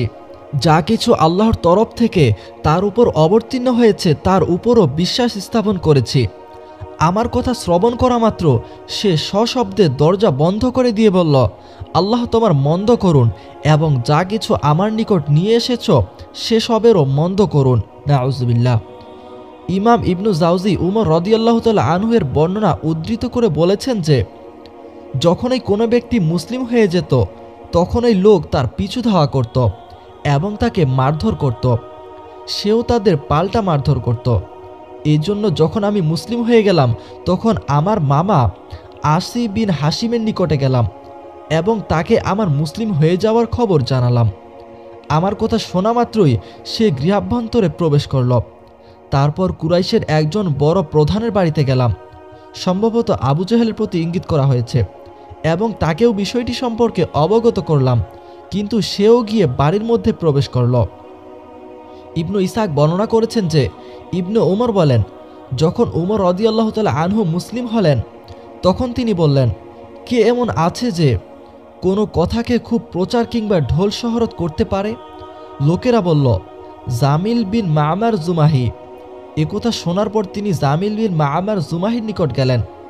আমি তার সাথেই ছিলাম। উমর তাকে বললেন যে তিনি মুসলিম হয়ে গেছেন। আল্লাহর শপথ, একথা শোনা মাত্র কোনো কথা না বলে বাইতুল্লাহ নিকটে দাঁড়িয়ে অত্যন্ত উচ্চকণ্ঠে সে ঘোষণা করতে থাকলো যে, হে কুরাইশগণ, খাত্তাবের পুত্র ওমর বেদিন হয়ে গিয়েছে। উমর তার পিছনেই ছিলেন। তৎক্ষণাৎ তিনি এ বলে উত্তর দিলেন যে, এ মিথ্যা বলছে, আমি বেদিন হইনি, বরং মুসলিম হয়েছি। সুবহানাল্লাহ। যাই হোক, লোকজনেরা তার উপর চড়াও হলো এবং মারপিট শুরু হয়ে গেল। এক পক্ষে জনতা এবং অন্য পক্ষে উমর। মারপিট চলতে থাকলো। এত সময় ধরে মারপিট চলতে থাকলো যে সেই অবস্থায় সূর্য প্রায় মাথার উপর এসে পড়ল। উমর ক্লান্ত হয়ে বসে পড়লেন। লোকজন তাকে ঘিরেই দাঁড়িয়েছিল। উমর বললেন, যা খুশি করো, আল্লাহর শপথ, আমরা যদি সংখ্যায় ৩০০ হতাম তাহলে মক্কায় তোমরা অবস্থান করতে না আমরা করতাম তা দেখাদেখি হয়ে যেত। এই ঘটনার পর মুশরিকগণ আরও ক্রোধান্বিত এবং সংঘবদ্ধ হয়ে উঠল এবং উমর রাদিয়াল্লাহু তাআলা আনহুর বাড়ি আক্রমণ করে তাকে হত্যা করার এক গভীর ষড়যন্ত্রে লিপ্ত হল। যেমনটি সহিহুল বুখারীর মধ্যে ইবনু উমর রাদিয়াল্লাহু তাআলা আনহু হতে বর্ণিত হয়েছে, তিনি বলেছেন যে উমর ভীতসন্ত্রস্ত অবস্থায় ঘরের মধ্যেই অবস্থান করছিলেন। এমন সময় আবু আমার আস বিন ওয়াইল সাহমি সেখানে আগমন করল। সে ইয়ামান দেশের তৈরি নকশাদার জোড়া চাদর এবং রেশম দ্বারা সুসজ্জিত চমকদার জামা পরিহিত অবস্থায় ছিল। তার সম্পর্ক ছিল সাহাম গোত্রের সঙ্গে এবং জাহিলিয়াত যুগে এই গোত্র বিপদ আপদে আমাদের সাহায্য করবে বলে প্রতিজ্ঞাবদ্ধ ছিল। সে জিজ্ঞেস করল, কি ব্যাপার? উমর রাদিয়াল্লাহু তাআলা আনহু বললেন, আমি মুসলিম হয়ে গিয়েছি এবং এজন্যই আপনার জাতি আমাকে হত্যা করতে ইচ্ছুক। আস বলল, তা সম্ভব নয়। আসের এ কথা শুনে আমি মনে কিছুটা শান্তি পেলাম, কিছুটা তৃপ্তি অনুভব করলাম। তারপর আজ সেখান থেকে ফিরে গিয়ে লোকজনদের সঙ্গে দেখা সাক্ষাৎ করার উদ্যোগ গ্রহণ করল। তখন জনতার ভিড়ে সমগ্র উপত্যকা গিজগিজ করছিল। আমজনতার অগ্রভাগে অবস্থিত লোকজনকে জিজ্ঞেস করল, তোমরা কোথায় চলেছ? উত্তরে তারা বলল, আমরা চলেছি খাত্তাবের ছেলের একটা কিছু হ্যাস্তান্যস্ত করতে, কারণ সে বেদিন অর্থাৎ বিধর্মী হয়ে গিয়েছে। আজ বলল, না, সেই দিকে যাবার কোনো পথ নেই। একথা শোনা মাত্রই জনতা আর অগ্রসর না হয়ে তাদের পূর্বের স্থান অভিমুখে ফিরে গেল। উমরের ইসলাম গ্রহণের কারণে মুশরিকগণের এমন এক অবস্থার সৃষ্টি হয়েছিল যা ইতিপূর্বে আলোচিত হল। অপরপক্ষে মুসলিমদের অবস্থা সম্পর্কে আজ অনুমান কিংবা কিছুটা ধারণা লাভ করা সম্ভব হবে এর পাশাপাশি আলোচিত পরের ঘটনাটি থেকে। মুজাহিদ ইবনু আব্বাস হতে বর্ণনা করেছেন, আমি উমর বিন খাত্তাব রাদিয়াল্লাহু তাআলা আনহুকে জিজ্ঞেস করলাম যে কি কারণে লকব বা উপাধি ফারুক হয়েছে। তখন তিনি আমাকে বললেন, আমার ৩ দিন পূর্বে হামজা রাদিয়াল্লাহু তাআলা আনহু মুসলিম হয়েছিলেন। তারপর তিনি তার ইসলাম গ্রহণের ঘটনা বর্ণনা করে শেষে বললেন যে উত্তরে একেবারে নিরাশ হয়ে যায়নি, কেননা তিনি রাসূলুল্লাহ সাল্লাল্লাহু আলাইহি ওয়াসাল্লাম তাদেরকে স্পষ্ট করে কিছু বলেননি, বরং উতবাকে কয়েকটি আয়াত তিলাওয়াত করে শুনিয়েছেন মাত্র। অতঃপর উতবা সেখান হতে ফিরে এসেছে। ফলে কুরাইশ নেতৃবৃন্দ পরস্পরে যাবতীয় বিষয়াদি সম্পর্কে পরামর্শ ও চিন্তাভাবনা করল। অতঃপর এক দিবসে তারা মাগরিবের পর কাবার সম্মুখে একত্রিত হয়ে রাসূলুল্লাহ সাল্লাল্লাহু আলাইহি ওয়াসাল্লামকে ডেকে পাঠালে তিনি দ্রুত সেখানে হাজির হলেন, এমন মনে করে যে তাতে হয়তো কোনো কল্যাণ রয়েছে। যখন তিনি তাদের মাঝে আসন গ্রহণ করলেন, তারা উতবার অনুরূপ প্রস্তাব পেশ করল। তাদের ধারণা ছিল যে সেদিন উতবা একা একা প্রস্তাব করাতে মুহাম্মদ সাল্লাল্লাহু আলাইহি ওয়াসাল্লাম সম্মত হয়নি, তবে সবাই সম্মিলিতভাবে প্রস্তাব করলে তা মেনে নিবে অবশ্যই। কিন্তু তাদের প্রস্তাব শোনার পর রাসূলুল্লাহ সাল্লাল্লাহু আলাইহি ওয়াসাল্লাম বললেন, তোমরা আমার ব্যাপারে এসব কি বলছো? আমি তোমাদের নিকটে কোনো ধন সম্পদ ও মর্যাদা চাই না, তোমাদের নিকট কোনো রাজত্ব চাই না, তবে আল্লাহ তাআলা আমাকে তোমাদের প্রতি রাসূল হিসেবে প্রেরণ করেছেন, তার পক্ষ হতে আমার উপর কিতাব অবতীর্ণ করেছেন, আর আমাকে এ মর্মে নির্দেশ দেওয়া হয়েছে যেন আমি তোমাদেরকে ভালো কর্মের উত্তম ফলাফলের শুভ সংবাদ দিই এবং অন্যায় ও পাপ কর্মের শাস্তি সম্পর্কে ভীতি প্রদর্শন করি। সুতরাং আমি তোমাদের নিকট আমি রিসালাতের বাণী পৌঁছিয়ে দিচ্ছি এবং সৎ উপদেশ প্রদান করছি। আমি যা নিয়ে প্রেরিত হয়েছি তা যদি তোমরা মেনে নাও তাহলে দুনিয়া ও আখিরাতে এর ভালো পরিণাম ভোগ করবে, আর যদি আমার প্রস্তাব প্রত্যাখ্যান করো তবে আমার ও তোমাদের মধ্যে আল্লাহর ফায়সালা না আসা পর্যন্ত ধৈর্য ধারণ করে যাব। তারা ব্যর্থ মনোরথ হয়ে ফিরে গিয়ে আরেক পদক্ষেপ গ্রহণ করল। তা হলো তারা রাসূলুল্লাহ সাল্লাল্লাহু আলাইহি ওয়াসাল্লামের কাজে দাবি জানালো যে নবীজি সাল্লাল্লাহু আলাইহি ওয়াসাল্লাম যেন তাদের জমিন থেকে পাহাড়সমূহ দূরীভূত করে দেন, তাদের জমিন প্রশস্ত করে দেন, অতঃপর সেই জমিনে ঝর্ণা ও নদ নদী প্রবাহিত করে দেন। আর তিনি অর্থাৎ রাসূলুল্লাহ সাল্লাল্লাহু আলাইহি ওয়াসাল্লাম যেন তাদের মৃতদেরকে জীবিত করে দেন, বিশেষ করে কুসাই বিন কিলাবকে। তিনি অর্থাৎ রাসূলুল্লাহ সাল্লাল্লাহু আলাইহি ওয়াসাল্লাম এসব কর্ম সম্পাদন করলেই কেবল তারা ঈমান আনবে। তাদের এ কথার জবাবে রাসূলুল্লাহ সাল্লাল্লাহু আলাইহি ওয়াসাল্লাম পূর্বের ন্যায় জবাব দিলেন। এরপর তারা আবার অন্য একটি বিষয় উত্থাপন করল। তারা বলল, নবী সাল্লাল্লাহু আলাইহি ওয়াসাল্লাম যেন তার প্রভুর নিকট একজন ফেরেশতাকেও নবী করে পাঠান, যিনি মুহাম্মদ সাল্লাল্লাহু আলাইহি ওয়াসাল্লামের দাবিকে সত্যায়ন করবে, আর আল্লাহ তাআলা যেন তাকে বাগবাগিচা, ধন সম্পদ ও স্বর্ণের অট্টালিকা প্রদান করে। এবারও রাসূলুল্লাহ সাল্লাল্লাহু আলাইহি ওয়াসাল্লাম একই জবাব দিলেন। অতঃপর তারা চতুর্থ একটি বিষয় উপস্থাপন করল। মুহাম্মদ যেহেতু তাদের শাস্তির ভয় দেখায়, সুতরাং কুরাইশরা নবী সাল্লাল্লাহু আলাইহি ওয়াসাল্লামের কাছে আযাব আনয়ন করার দাবি জানালো এবং এও বলল তাদের উপর যেন আকাশ ভেঙে পড়ে। আল্লাহ তাআলা যথাসময়ে এটা সম্পাদন করবেন। শেষ পর্যায়ে তারা ভীষণ হুমকি দিল, এমনকি তারা বলল, আমরা তোমাকে সহজে ছেড়ে দেব না, এতে হয় আমরা তোমাকে শেষ করব অথবা আমরা নিঃশেষ হব।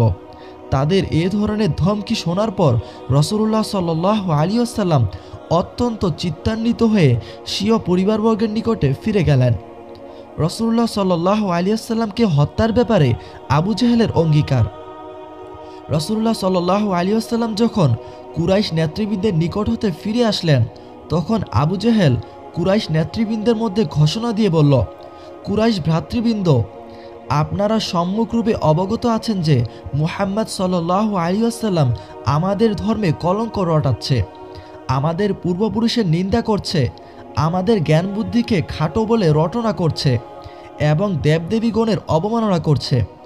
এসব কারণে আল্লাহ তাআলার শপথ করে বলছি যে আমি এক খণ্ড ভারী এবং সহজে উঠানো সম্ভব এমন পাথর নিয়ে বসব এবং মুহাম্মদ সাল্লাল্লাহু আলাইহি ওয়াসাল্লাম যখন সিজদায় যাবে তখন সেই পাথর মেরে তার মাথা চূর্ণ করে ফেলব। নাউজুবিল্লাহ। এখন এ অবস্থায় তোমরা আমাকে একা অসহায় ছেড়ে দাও, আর না হয় সাহায্য করো। বনু আব্দে মানাফ এরপর যা চাই তাই করুক। উপস্থিত লোকেরা বলল, আল্লাহর শপথ, আমরা তোমাকে অসহায় ছেড়ে দিতে পারি না, তুমি যা করার ইচ্ছে করেছো তা করে ফেলো। সকাল হলে আবু জেহেল তার ঘোষণার অনুরূপ একখণ্ড পাথর নিয়ে রাসূলুল্লাহ সাল্লাল্লাহু আলাইহি ওয়াসাল্লামের অপেক্ষায় বসে থাকল। রাসূলুল্লাহ সাল্লাল্লাহু আলাইহি ওয়াসাল্লাম যথানিয়মে আগমন করলেন এবং সালাতে রত হলেন।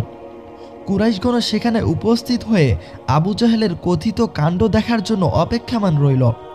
যখন রাসূলুল্লাহ সাল্লাল্লাহু আলাইহি ওয়াসাল্লাম সিজদায় গমন করলেন, তখন আবু জেহেল পাথর উঠিয়ে তার দিকে অগ্রসর হল, কিন্তু নিকটে পৌঁছে পরাস্ত সৈনিকের মতো সবেগে পশ্চাৎপসরণ করল। আল্লাহু আকবার। এ সময় তাকে অত্যন্ত বিবর্ণ এবং ভীতসন্ত্রস্ত দেখাচ্ছিল। তার দুহাত পাথরের সঙ্গে শক্তভাবে চিমটে লেগে গিয়েছিল। পাথরের গা থেকে হাত ছাড়াতে তাকে যথেষ্ট কষ্ট করতে এবং বেগ পেতে হয়েছিল। এদিকে কুরাইশগণের মধ্য থেকে কিছু সংখ্যক লোক দ্রুত তার নিকট এগিয়ে আসে এবং বলতে থাকে, আবুল হাকাম, ব্যাপারটি হলো কি? কিছুই যেন বুঝে উঠছি না। সে বলল, আমি রাত্রিবেলা যা বলেছিলাম তা করার জন্যই এগিয়ে যাচ্ছিলাম, কিন্তু যখন তার নিকটে গিয়ে পৌঁছালাম তখন একটি উট আমার সামনে প্রতিবন্ধক হয়ে দাঁড়ালো। হায় আল্লাহ, কখনো আমি এমন মস্তক, এমন ঘাড় এবং এমন দাঁত বিশিষ্ট উট দেখিনি। মনে হলো সে যেন আমাকে খেয়ে ফেলতে চাচ্ছে। ইবনু ইসহাক বলেন, আমাকে বলা হয়েছে যে রাসূলুল্লাহ সাল্লাল্লাহু আলাইহি ওয়াসাল্লাম ইরশাদ করেছেন, উষ্ট্রের রূপ ধারণ করে সেখানে ছিলেন জিবরাইল আলাইহিস সালাম। আবু জেহেল যদি আমার নিকট যেত তাহলে তার উপর বিপদ অবতীর্ণ হয়ে যেত। আল্লাহু আকবার। সামঞ্জস্য বিধানের চেষ্টা ও কিছু ছাড় দেয়া। কুরাইশগণ বিভিন্নভাবে প্রচেষ্টা, ভীতি প্রদর্শন, হুমকি ধমকি দিয়েও ব্যর্থ হলো এবং আবু জেহেল যে ন্যাক্কারজনক সংকল্প গ্রহণ করেছিল তা বিফল হলো। তখন তারা সমস্যা থেকে উত্তরণের নতুন কৌশল অবলম্বনের চিন্তাভাবনা করল। তাদের মনে এ ধারণা ছিল না যে মুহাম্মদ সাল্লাল্লাহু আলাইহি ওয়াসাল্লাম সত্য নবী নয়, বরং তাদের অবস্থান সম্পর্কে আল্লাহ তাআলা ইরশাদ করেন, তারা বিভ্রান্তিকর সন্দেহে রয়েছে। সূরা শুরা আয়াত 14। কাজেই তারা সিদ্ধান্ত নিল যে দ্বীনের বিষয়ে মুহাম্মাদের সঙ্গে কিছু সমতা আনয়ন এবং মধ্যপন্থা অবলম্বনের। রাসূলুল্লাহ সাল্লাল্লাহু আলাইহি ওয়াসাল্লামকে কিছু বিষয় পরিত্যাগ করতে বলার চিন্তাভাবনা করল। এতে তারা ধারণা করল যে তারা এবার একটা প্রকৃত সিদ্ধান্তে আসতে পেরেছে। যদিও রাসূলুল্লাহ সাল্লাল্লাহু আলাইহি ওয়াসাল্লাম সত্য বিষয়ের প্রতি আহ্বান করে থাকেন। ইবনু ইসহাক বর্ণনা করেন যে রাসূলুল্লাহ সাল্লাল্লাহু আলাইহি ওয়াসাল্লাম কাবা গৃহ তাওয়াফ করছিলেন। এমতাবস্থায় আসওয়াদ বিন মুত্তালিব বিন আসাদ বিন আব্দুল উজ্জা, ওলিদ বিন মুগিরা, উমাইয়া বিন খালাফ এবং আস বিন ওয়াইল সাহমি তার সামনে উপস্থিত হলেন। এরা সকলেই ছিলেন নিজ নিজ গোত্রের প্রধান। তারা বললেন, হে মুহাম্মদ সাল্লাল্লাহু আলাইহি ওয়াসাল্লাম, এসো, তুমি যে মাবুদের উপাসনা করো আমরাও সে মাবুদের উপাসনা করি, এবং আমরা যে মাবুদের উপাসনা করি তোমরাও সে মাবুদের উপাসনা করো। এরপর দেখা যাবে যদি তোমাদের মাবুদ কোনো অংশে আমাদের মাবুদ চেয়ে উন্নত হয় তাহলে আমরা সেই অংশ গ্রহণ করব, আর যদি আমাদের মাবুদ কোনো অংশে তোমাদের মাবুদ চেয়ে উন্নত হয় তাহলে সেই অংশ তুমি গ্রহণ করবে।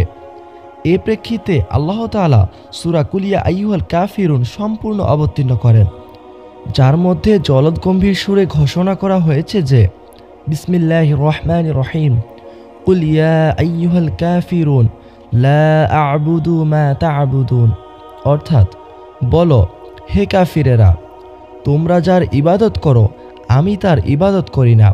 সূরা আল কাফিরুন সূরা নম্বর 109 আয়াত নম্বর 1 থেকে 2। আব্দ বিন হুমায়দ ও অন্যান্য হতে একটি বর্ণনা এভাবে রয়েছে যে মুশরিকগণ প্রস্তাব করল যে যদি আপনি আমাদের মাবুদকে গ্রহণ করেন তবে আমরাও আপনার আল্লাহর ইবাদত করব। ইবনু জারির এবং তাবারানি এক বর্ণনায় রয়েছে যে মুশরিকগণ নবীজি সাল্লাল্লাহু আলাইহি ওয়াসাল্লামের নিকট প্রস্তাব উত্থাপন করছিলেন যে যদি তিনি 1 বছর যাবৎ তাদের মাবুদের পূজা অর্চনা করে তাহলে তারা নবীজি সাল্লাল্লাহু আলাইহি ওয়াসাল্লামের প্রভু প্রতিপালকের ইবাদত উপাসনা করবে। নাউজুবিল্লাহ। আল্লাহ তাআলা বলেন, কুল আফা গায়রুল্লাহি তা'মুরুনি আ'বুদু আইয়ুহাল জাহিলুন, অর্থাৎ বলো, ওহে অজ্ঞরা, তোমরা কি আমাকে আল্লাহ ছাড়া অন্যের ইবাদত করার আদেশ করছো? সূরা জুমার আয়াত নম্বর 64। আল্লাহ তাআলা তাদের এহেন হাস্যকর কথার এমন স্পষ্ট ও দৃঢ় জবাব দেওয়ার পরও মুশরিকরা বিরত হলো না, বরং আরও অধিক হারে এ ব্যাপারে প্রচেষ্টা করতে থাকল। এমনকি তারা এ দাবি করল যে মুহাম্মদ সাল্লাল্লাহু আলাইহি ওয়াসাল্লাম যা নিয়ে এসেছে তার কিছু অংশ যেন পরিবর্তন করে। তারা বলে এটা বাদে অন্য আরেকটা কুরআন আনো কিংবা ওটাকে বদলাও। সূরা ইউনুস আয়াত 15। আল্লাহ তাআলা নিম্নোক্ত আয়াত অবতীর্ণ করে তাদের দাবিকে প্রত্যাখ্যান করেন। আল্লাহ তাআলা আরও বলেন, বলো, আমার নিজের ইচ্ছে মতো ওটা বদলানো আমার কাজ নয়। আমার কাছে যা ওয়াহি করা হয় আমি কেবল সেটারই অনুসরণ করে থাকি। আমি আমার প্রতিপালকের অবাধ্যতা করলে এক অতি বড় বিভীষিকার দিনে আমি শাস্তির ভয় করি। সূরা ইউনুস আয়াত 15। আর এরকম কাজের মহাদুর্ভোগ সম্পর্কে সতর্ক করে আল্লাহ তাআলা ইরশাদ করেন, আমি তোমার প্রতি যে ওয়াহি করেছি তা থেকে তোমাকে পদস্থলিত করার জন্য তারা চেষ্টার কোনো ত্রুটি করেনি, যাতে তুমি আমার সম্বন্ধে তার অর্থাৎ নাজিলকৃত ওহির বিপরীতে মিথ্যা রচনা করো। তাহলে তারা তোমাকে অবশ্যই বন্ধু বানিয়ে নিত। আমি তোমাকে দৃঢ় প্রতিষ্ঠিত না রাখলে তুমি তাদের দিকে কিছু না কিছু ঝুঁকেই পড়তে। তুমি তা করলে আমি তোমাকে এই দুনিয়ায় দ্বিগুণ আর পরকালেও দ্বিগুণ আযাবের স্বাদ আস্বাদন করাতাম। সে অবস্থায় তুমি তোমার জন্য আমার বিরুদ্ধে কোনো সাহায্যকারী পেতে না। সূরা বানী ইসরাইল ৭৩ থেকে ৭৪ নম্বর আয়াত।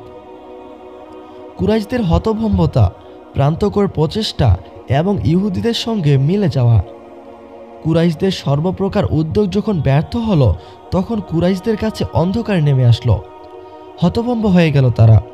এমন অবস্থায় তাদের মধ্যেকার অন্যতম শয়তান নাজর বিন হারিস একদিন কুরাইশগণকে আহ্বান জানিয়ে বললেন, ওহে কুরাইশ ভাইগণ, আল্লাহর শপথ, তোমাদের সম্মুখে এক মহা দুর্যোগপূর্ণ সময় উপস্থিত হয়েছে, অথচ তোমরা আজ পর্যন্ত এর কোনো প্রতিকার কিংবা প্রতিবাদ কোনোটাই করতে পারোনি। মুহাম্মদ সাল্লাল্লাহু আলাইহি ওয়াসাল্লাম যখন তোমাদের মধ্যে যুবক ছিল, তখন সকলের প্রিয় পাত্র ছিল, সবার চেয়ে সত্যবাদী ও বিশ্বাসী ছিল। এখন যখন তার কান ও মাথার মধ্যেকার চুল সাদা হতে চলল, অর্থাৎ বয়স বৃদ্ধি পেয়ে মধ্যবয়সে পৌঁছল, এবং তোমাদের নিকট কিছু বাণী ও বক্তব্য উপস্থাপন করল, তখন তোমরা বলছো যে সে একজন জাদুকর। না, আল্লাহর শপথ, সে জাদুকর নয়। আমরা জাদুকর দেখেছি, তাদের ঝাড়ফুঁক ও গিরাবন্দিও দেখেছি, কিন্তু এর মধ্যে সেরকম কোনো কিছুই দেখছি না। তোমরা বলছো যে সে একজন কাহিন, কিন্তু তাকে কোনো কাহিনও বলেও মনে হয় না। আমরা কাহিন দেখেছি তাদের অসার, বাগাড়ম্বর, উল্টোপাল্টা কাজকর্ম এবং বাকচাতুর্য, কিন্তু এর মধ্যে তেমন কিছুই দেখি না। তোমরা বলছো সে কবি, কিন্তু তাকে কবি বলেও তো মনে হয় না।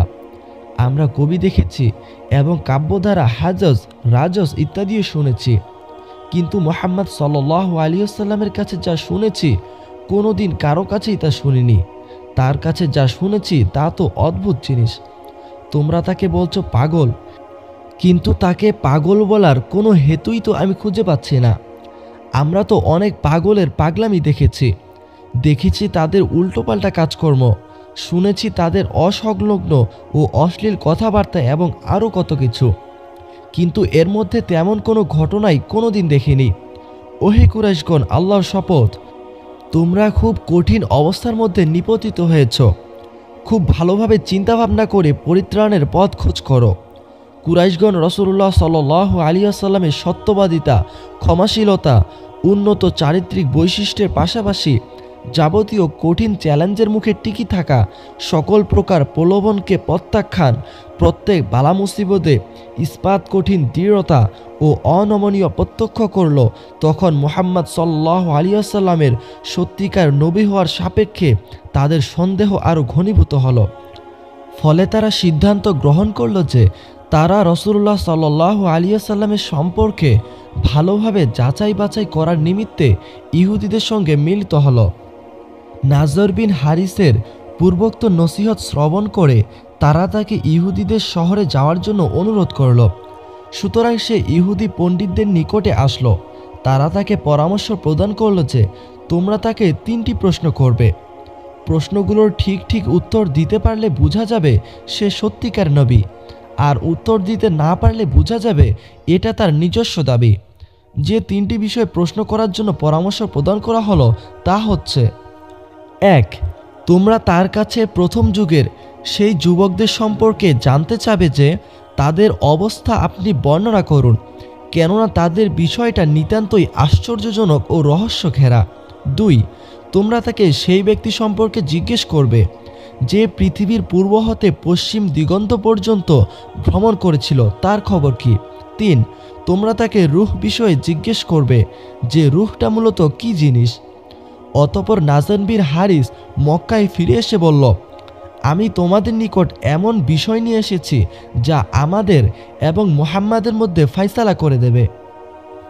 এরপর সে ইহুদি পণ্ডিতগণ যা বলেছে তা তাদের জানিয়ে দিল। কথা মতো কুরাইশগণ রাসূলুল্লাহ সাল্লাল্লাহু আলাইহি ওয়াসাল্লামকে উক্ত 3টি বিষয় সম্পর্কে জিজ্ঞাসা করার কয়েকদিন পর সূরা কাহফ অবতীর্ণ হয়, যে সূরাতে সেই সব যুবকদের ঘটনা বর্ণিত হয়েছে। তারা হলো আসহাবে কাহফ। সারা পৃথিবী সফরকারী ব্যক্তি হলো যুলকারনাইন। আর রূহ সম্পর্কে নাজিল হয় সূরা বানী ইসরাইল। ফলে কুরাইশদের কাছে এ বিষয় সুস্পষ্ট হয়ে যায় যে মুহাম্মদ সাল্লাল্লাহু আলাইহি ওয়াসাল্লাম সত্য ও হকের উপর প্রতিষ্ঠিত। কিন্তু তা সত্ত্বেও সীমা লঙ্ঘনকারীরা তা প্রত্যাখ্যান করে বসে। এ হচ্ছে কুরাইশগণ কর্তৃক রাসূলুল্লাহ সাল্লাল্লাহু আলাইহি ওয়াসাল্লামের দাওয়াত মোকাবেলা করার সামান্য চিত্র।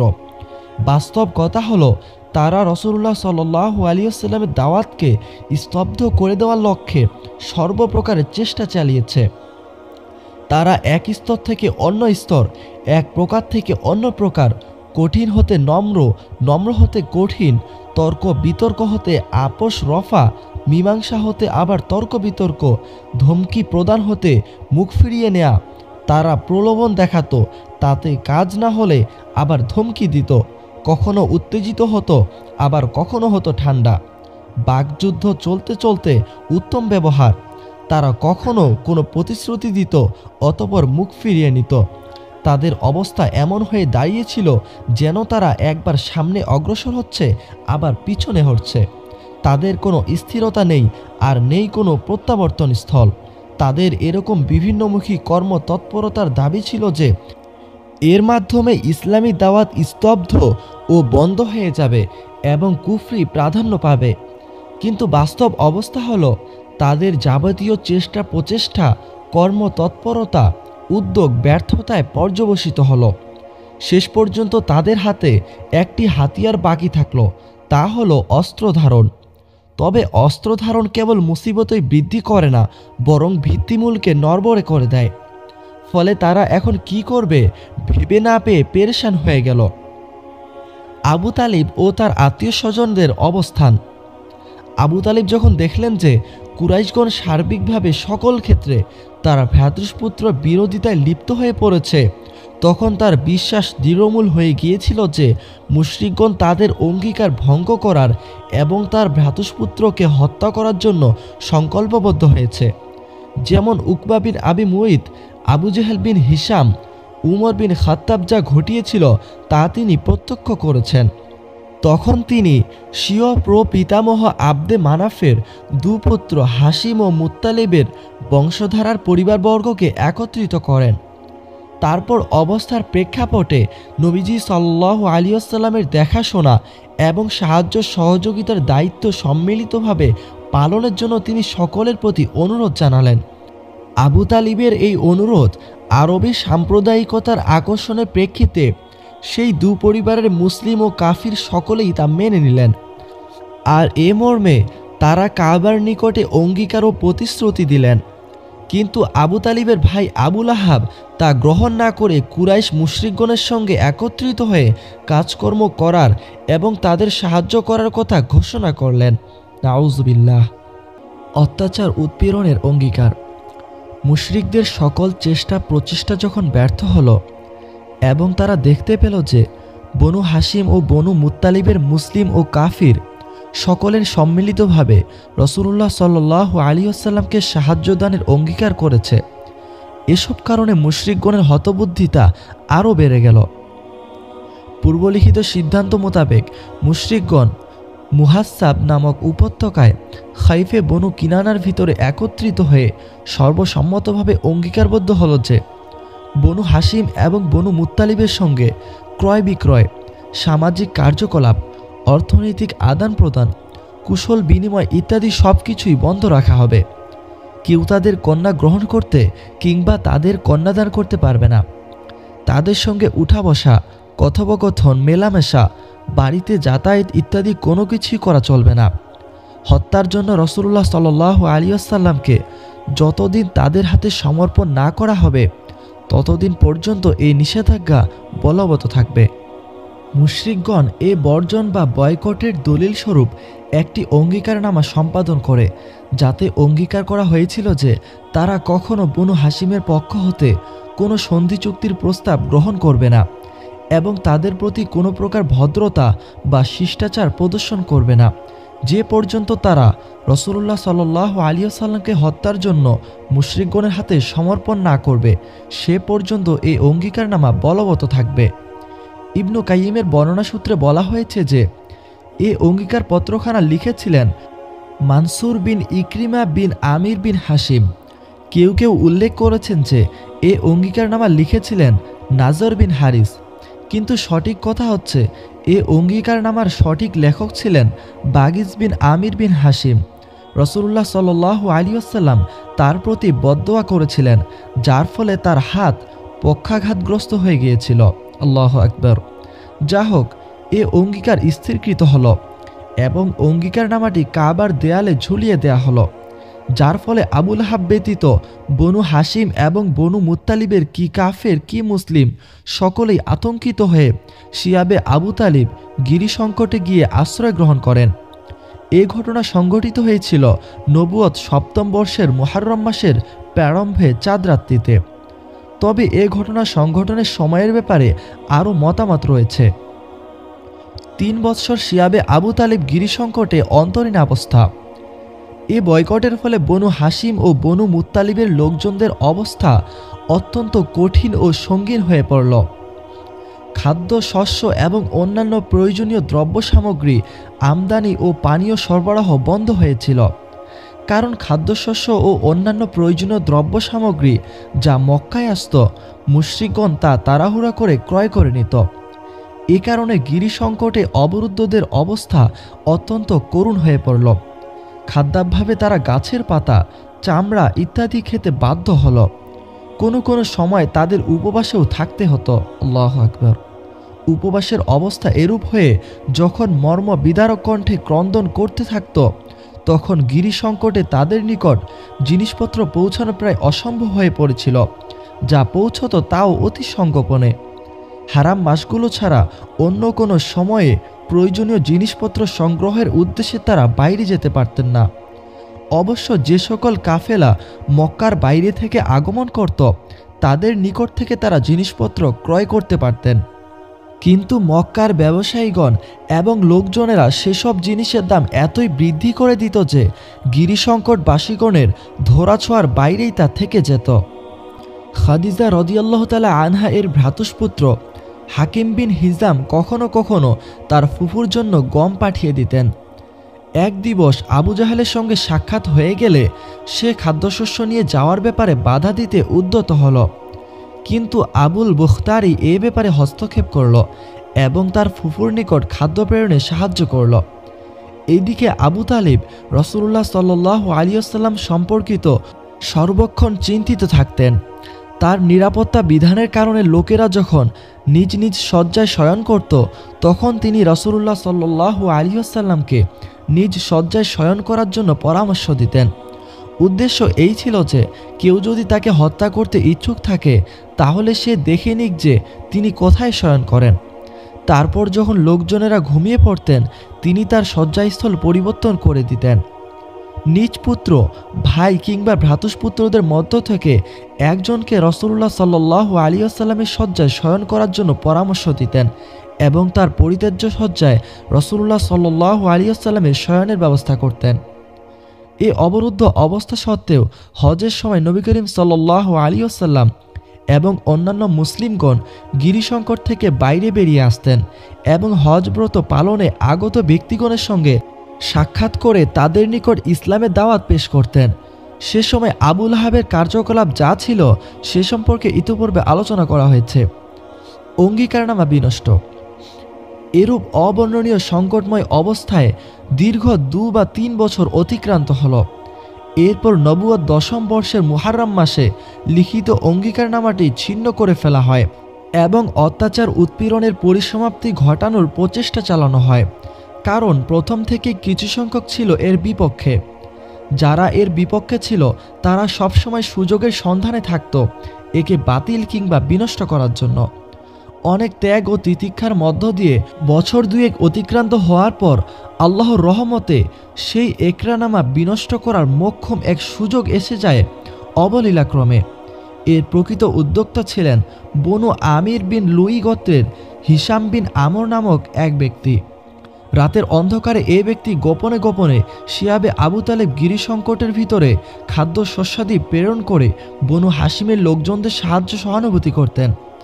এ ব্যক্তি একদিন জুহাইর বিন আবু উমাইয়া মাখজুমের নিকট গিয়ে পৌঁছলেন। জুহাইরের মাতা আতিকা হলেন আব্দুল মুত্তালিবের কন্যা এবং আবু তালিবের ভগ্নী। তিনি জুহাইরকে সম্বোধন করে বললেন, জুহাইর, তুমি এটা কিভাবে বরদাস্ত করছো যে আমরা উদর পূর্ণ করে তৃপ্তি সহকারে আহার করছি, উত্তম বস্ত্রাদি পরিধান করছি, আর বনু হাসিম খাদ্যাভাবে, বস্ত্রাভাবে, অর্থাভাবে জীবনামৃত্যু অবস্থায় দিন যাপন করছে। বর্তমানে তোমার মামা বংশের যে অবস্থা চলছে তা তুমি ভালোভাবেই জানো। বনু হালিমার কথা শুনে ব্যথা বিজড়িত কণ্ঠে জুহাইর বললেন, সব কথাই তো ঠিক, কিন্তু এ ব্যাপারে একা আমি কি করতে পারি? তবে হ্যাঁ, আমার সঙ্গে যদি কেউ থাকতো তাহলে অবশ্যই আমি এই একরানামা ছিঁড়ে ফেলার ব্যাপারে যথাসাধ্য চেষ্টা করতাম। হিশাম বলল, বেশ, তো এ ব্যাপারে আমি আছি তোমার সঙ্গে। জুহাইর বলল, বেশ, তাহলে এখন তৃতীয় ব্যক্তির অনুসন্ধান করো। এই প্রেক্ষিতে হিশাম মুতঈম বিন আদির নিকটে গেলেন। মুতঈম বনু হাসিম ও বনু মুত্তালিবের সম্পর্কের সূত্রে আব্দে মানাফের সন্তানদের অন্তর্ভুক্ত ছিলেন। হিশাম তাদের বংশীয় সম্পর্কের কথা উল্লেখ করে তাকে ভর্ৎসনা করার পর বনু হাসিম এবং বনু মুত্তালিবে কি করতে পারি? হিশাম বললেন, আরও একজন রয়েছে। মুতঈম জিজ্ঞেস করল, সে কে? হিশাম বললেন, আমি। মুতঈম বললেন, আচ্ছা, তবে তৃতীয় ব্যক্তির অনুসন্ধান করো। হিশাম বললেন, এটাও করেছি। বললেন, সে কে? উত্তরে বলেন, জুহাইর বিন আবি উমাইয়া। মুতঈম বললেন, আচ্ছা, তবে এখন চতুর্থ ব্যক্তির অনুসন্ধান করো। এ প্রেক্ষিতে হিশাম বিন আমর আবুল বুখতারি বিন হিশামের নিকট গেলেন এবং মুতঈমের সঙ্গে যেভাবে কথাবার্তা হয়েছিল তার সঙ্গেও ঠিক একইভাবে কথাবার্তা হলো। তিনি বললেন, আচ্ছা, এর সমর্থক কেউ আছে কি? হিশাম বললেন, হ্যাঁ। তিনি জিজ্ঞেস করলেন, কে? হিশাম বললেন, জুহাইর বিন আবি উমাইয়া, মুতঈম বিন আদি এবং আমি। তিনি বললেন, আচ্ছা, ঠিক আছে, তবে এখন পঞ্চম ব্যক্তির খোঁজ করো। এবারে হিশাম সামাআ বিন আসওয়াদ বিন মুত্তালিব বিন আসাদের নিকট গেলেন এবং তার সঙ্গে কথাবার্তা বললেন। বনু হাসিমের আত্মীয়তা এবং তাদের প্রাপ্যসমূহের কথা স্মরণ করিয়ে দিলেন। তিনি বললেন, আচ্ছা, যে কাজের জন্য আমাকে ডাক দিচ্ছ সে ব্যাপারে আরও কি কারো সমর্থন আছে? হিশাম হ্যাঁ সূচক উত্তর করে সকলের নাম বললেন। তারপর তারা সকলে হাজুনের নিকট একত্রিত হয়ে এ মর্মে অঙ্গীকারবদ্ধ হলেন যে কুরাইশগণের অঙ্গীকারপত্রখানা অবশ্যই ছিঁড়ে ফেলতে হবে। জুহাইর বললেন, এ ব্যাপারে আমি সর্বপ্রথম মুখ খুলব। পূর্বের কথা মতো পরদিন প্রাতে সকলে মজলিসে উপস্থিত হলেন। জুহাইর শরীরে একজোড়া কাপড় ভালোভাবে লাগিয়ে উপস্থিত হলেন। প্রথমে তিনি 7 বার বাইতুল্লাহ প্রদক্ষিণ করে নিলেন। তারপর সমবেত জনগণকে সম্বোধন করে বললেন, ওহে মক্কাবাসীগণ, আমরা তৃপ্তি সহকারে উদর পূর্ণ করে খাওয়া দাওয়া করব, উত্তম পোশাক পরিচ্ছদ পরিধান করব, আর বনু হাসিম ধ্বংস হয়ে যাবে। তাদের সঙ্গে ক্রয় বিক্রয় এবং আদান প্রদান বন্ধ করে দেওয়া হয়েছে। আল্লাহর শপথ, আমি ততক্ষণ পর্যন্ত বসে থাকতে পারি না যতক্ষণ ওই অন্যায় ও উৎপীড়নমূলক অঙ্গীকারপত্রখানা ছিঁড়ে ফেলা না হচ্ছে। আবু জাহেল মসজিদুল হারামের নিকটেই ছিল। সে বলল, তুমি ভুল বলছো, আল্লাহর শপথ, তা ছিঁড়ে ফেলা হবে না। প্রত্যুত্তরে জামাআ বিন আসওয়াদ বলে উঠল, আল্লাহর কসম, তুমি অধিক ভুল বলছো। কিসের অঙ্গীকারপত্র? ওটা লিখার ব্যাপারে আমাদের কোনো সম্মতি ছিল না, আমরা ওতে সন্তুষ্টও ছিলাম না। অন্যদিক থেকে আবুল বুখাতির সহযোগী হয়ে বলে উঠল, জামাআ ঠিকই বলেছে, ওই অঙ্গীকারপত্রে যা লেখা হয়েছিল তাতে আমাদের সম্মতি ছিল না এবং এখানে তা মান্য করতে আমরা বাধ্য নই। এরপর মুতঈম বিন আদি বললেন, তোমরা উভয়ই ন্যায্য কথা বলেছ। এর বিপরীত কথাবার্তা যারা বলছে তারাই ভুল বলেছে। আমরা এই প্রতিজ্ঞাপত্র এবং ওতে যা লেখা রয়েছে তা হতে আল্লাহর সমীপে অসন্তোষ প্রকাশ করছি। ওদের সমর্থনে হিশাম বিন আমরও অনুরূপ কথাবার্তা বললেন। এদের আলাপ ও কথাবার্তা শুনে আবু জাহেল বলল, বুঝেছি, এসব কথা আলাপ আলোচনা করে বিগত রাত্রিতে স্থির করা হয়েছে এবং এ সংক্রান্ত পরামর্শ এই স্থান বাদ দিয়ে অন্যত্র কোথাও করা হয়েছে। ওই সময় আবু তালিবও পবিত্র হারামের এক প্রান্তে উপস্থিত ছিলেন। তার আগমনের কারণ হচ্ছে আল্লাহ তাআলা রাসূলুল্লাহ সাল্লাল্লাহু আলাইহি ওয়াসাল্লামকে এই অঙ্গীকারপত্র সম্পর্কে এক সংবাদ দিয়েছিলেন যে তার জন্য আল্লাহ তাআলা এক প্রকার কীট প্রেরণ করেছেন যা অন্যায় ও উৎপীড়নমূলক এবং আত্মীয়তা বিনষ্টকারী অঙ্গীকারপত্রটির সমস্ত কথা বিনষ্ট করে দিয়েছে। শুধুমাত্র আল্লাহর নাম অবশিষ্ট রয়েছে। নবীজি সাল্লাল্লাহু আলাইহি ওয়াসাল্লাম তার চাচা আবু তালিবকে একথা বলেছিলেন এবং তিনিও কুরাইশগণকে একথা বলার জন্য মসজিদুল হারামে আগমন করেছিলেন। আবু তালিব কুরাইশগণকে লক্ষ্য করে বললেন, আল্লাহর তরফ থেকে আমার ভ্রাতুষ্পুত্রের নিকট সংবাদ এসেছে যে আপনাদের অঙ্গীকারপত্রটির সমস্ত লেখা আল্লাহ প্রেরিত কীটের নষ্ট করে ফেলেছে। শুধু আল্লাহর নামটি বর্তমান আছে। এই সংবাদটি আপনাদের নিকট পৌঁছানোর জন্য আমার ভ্রাতুষ্পুত্র আমাকে প্রেরণ করেছেন। যদি তার কথা মিথ্যা প্রমাণিত হয় তাহলে তার ও আপনাদের মধ্য থেকে আমি সরে দাঁড়াবো। তখন আপনাদের যা ইচ্ছে হয় করবেন। কিন্তু তার কথা যদি সত্য প্রমাণিত হয় তাহলে বয়কটের মাধ্যমে আপনারা আমাদের প্রতি যে অন্যায় অত্যাচার করে আসছেন তা থেকে বিরত হতে হবে। এ কথায় কুরাইশগণ বললেন, আপনি ইনসাফের কথাই বলেছেন। এদিকে আবু জাহেল এবং লোকজনদের মধ্যে বাকযুদ্ধ ও বচসা শেষ হলে মুতঈম বিন আদি অঙ্গীকার পত্রখানা ছিঁড়ে ফেলার জন্য উঠে দাঁড়ালো। তারপর সেটা হাতে নিয়ে সত্যি সত্যিই দেখা গেল যে এক প্রকার কীট লেখাগুলোকে সম্পূর্ণরূপে নষ্ট করে দিয়েছে। শুধু বিসমিকা আল্লাহুম্মা কথাটি অবশিষ্ট রয়েছে এবং যেখানে যেখানে আল্লাহর নাম লেখা ছিল শুধু সেই লেখাগুলোই অবশিষ্ট রয়েছে। সুবহানাল্লাহ, কীটে সেগুলো খায়নি। তারপর অঙ্গীকার পত্রখানা ছিঁড়ে ফেলা হলো এবং এর ফলে বয়কটেরও অবসান ঘটল। সুবহানাল্লাহ। রাসূলুল্লাহ সাল্লাল্লাহু আলাইহি ওয়াসাল্লাম এবং অন্যান্য সকলে শিয়াবে আবু তালিব থেকে বাইরে বেরিয়ে এলেন। মুশরিকগণ নবীজি সাল্লাল্লাহু আলাইহি ওয়াসাল্লামের নবুয়তের এক বিশেষ নিদর্শন প্রত্যক্ষ করে চমৎকৃত হলো, কিন্তু তা সত্ত্বেও তাদের আচরণের ক্ষেত্রে কোনোই পরিবর্তন সূচিত হলো না, যার উল্লেখ এই আয়াতে কারিমায় রয়েছে। কিন্তু তারা যখন কোনো নিদর্শন দেখে তখন মুখ ফিরিয়ে নেয় আর বলে, এটা তো সেই আগের থেকে চলে আসা জাদু। নাউজুবিল্লাহ। সূরা কমার আয়াত 2। তাই মুশরিকগণ বিমুখ হয়ে গেল এবং স্বীয় কুফরে তারা আরও কয়েক ধাপ অগ্রসর হয়ে গেল। নাউজুবিল্লাহ।